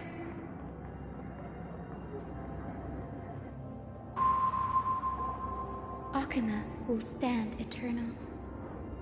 Miss Cypher's lie is crumbled after all.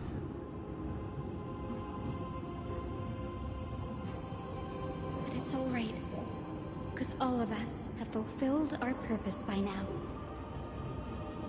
When the Deliverer returns, no matter where he is, sky will turn clear, and a rainbow bridge will rise, carrying him to the final battleground.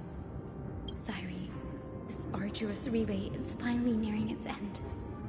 Now, I'm passing the final baton of fate to you, okay?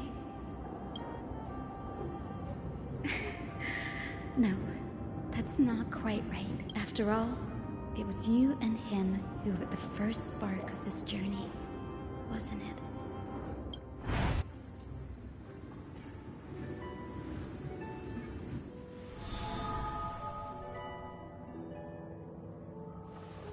I'll tell you the story of this 1,000-year journey. That way, it won't just be my memories alone. And I'll share the moments I spent with you with everyone. That way, the path we walked becomes a memory shared by all.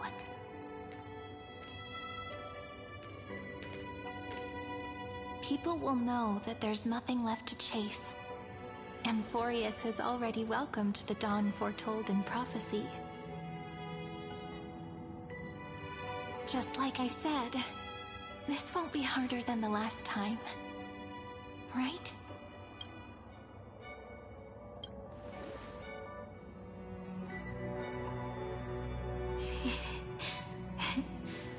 I wonder what kind of expression you're wearing right now. Probably the same as always. I'd love to see it again. Because it's really been far too long since we parted.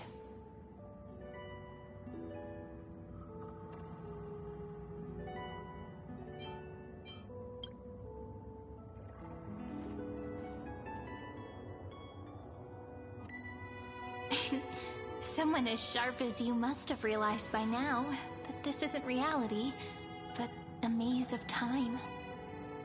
As the last link in the relay, I will return to the Temple of the Three Fates, tell Orynyx all of our stories, and bottle every page we've written into the little flask of memories. And then, may it set sail in peace, drift down the river of time along with the core flame of world-bearing, reach your side, and lead you back to Amphorius. Just like the first time we met, right? Even though this cycle has no demigod of time, time has always stood on humanity's side. This is the only way to make sure that the Era Nova won't happen before you return. And the only way I can safely entrust the completed final flame chase journey to the Deliverer's heart.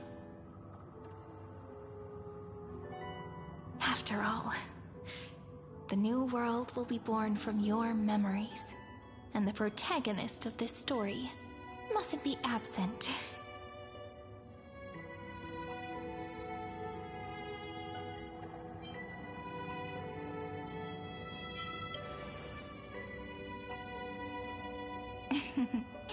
I believe you will never let us down, just like always. Do you remember when Simon sent us back to the beginning? When you and I got separated? But in the end, I returned to you, carrying all that we've been through. That's what memory is. It may wear down and fade in the river of time, but it never truly leaves. When that hidden corner of the heart is stirred, the past returns even more beautiful than before. So don't worry. Let the 33,550,337th Flame Chase journey become part of you too. I've gotten a lot better at it with the experience from the last time. Next, you will head to Styxia and find the Vortex's entrance guarded by the demigod of ocean, before charging toward the final battlefield.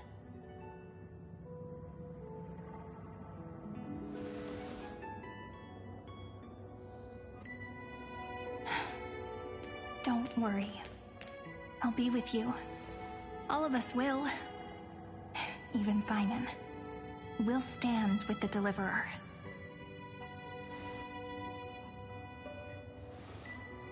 So say a short goodbye, then set off, just like we promised at the start. Toss away all unnecessary worries and troubles, and bring our smiles and determination into tomorrow.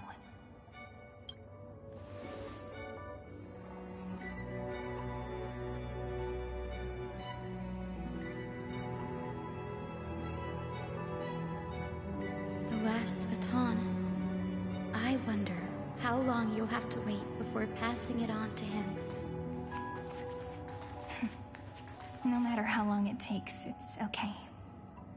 Waiting is what I do best. After all, it took 33 million cycles for him to arrive in our world. What's a few moments more?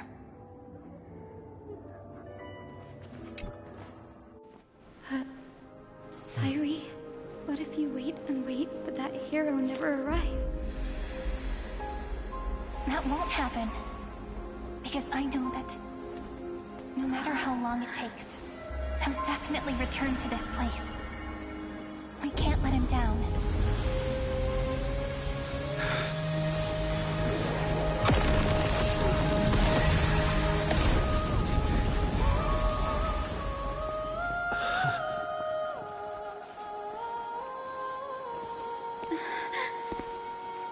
Sky shall rain rays of dawn for you. May romance be with you on your journey. And reason grant you enlightenment. Let strife bestow you with inspiration. Trickery ensure your success. Allow death to protect your soul. And at last, let passage point the way forward. Well, time will remember the Trailblazer's journey.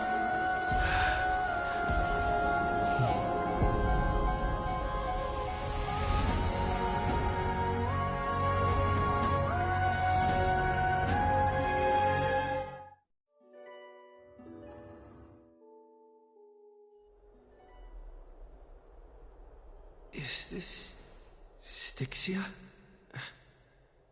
What happened to this place? I need to find the entrance to the vortex, guarded by the demigod of ocean. High Sealants. Is she still there? Long time no see, Trailblazer. Generation after generation of Chrysos heir heroes have tried to defy fate with their blood and tears, either voluntarily shattering their souls or waiting in eternal solitude. But alas, fate can never be defeated.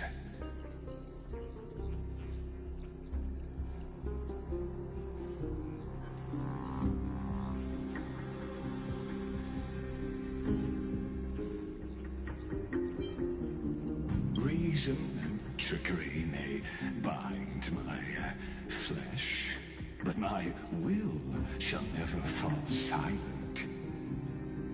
So the demigod of ocean, the Dux Gladiorum, High Sealens, sought to bring me into a fantasia with her voice and drown a genius in slumber.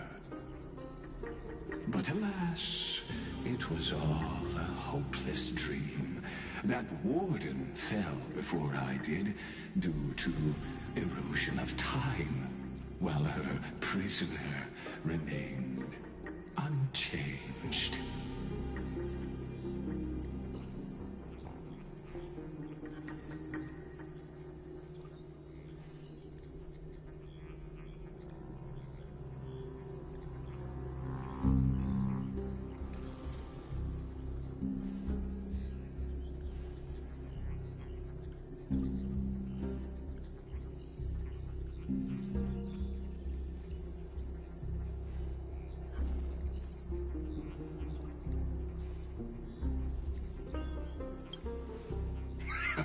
True.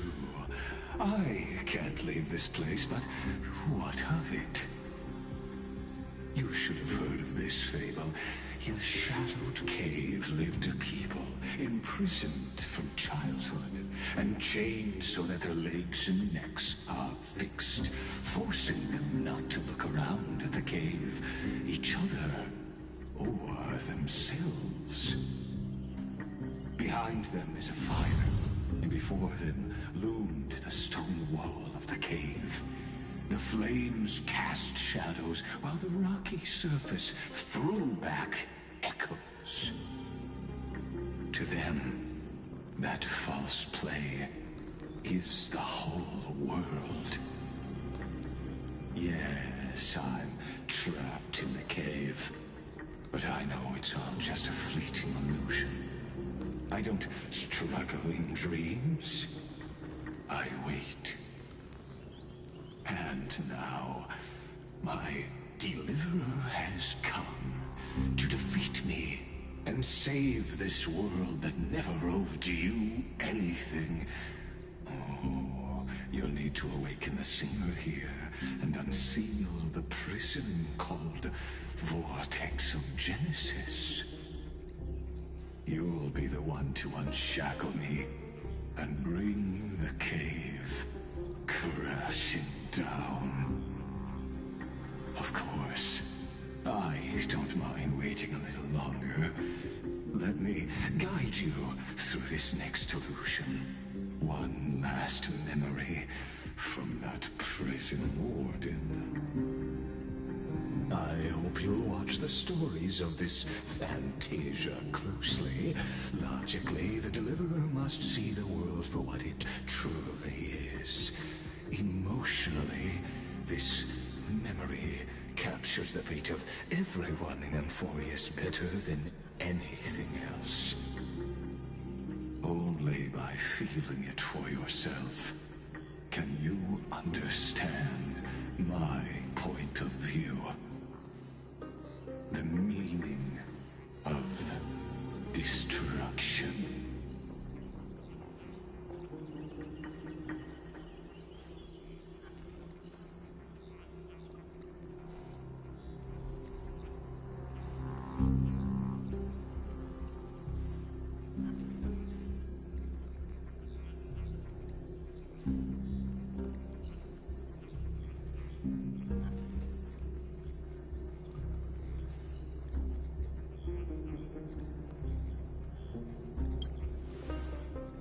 To your unshakable resolve, I salute you.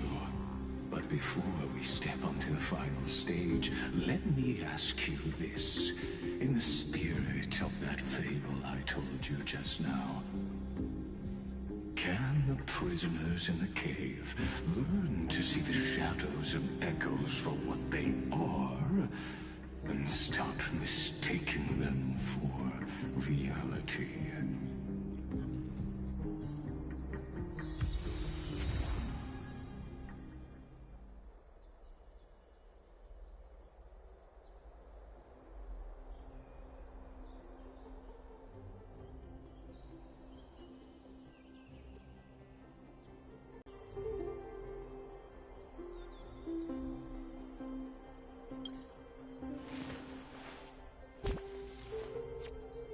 My childhood musings, huh?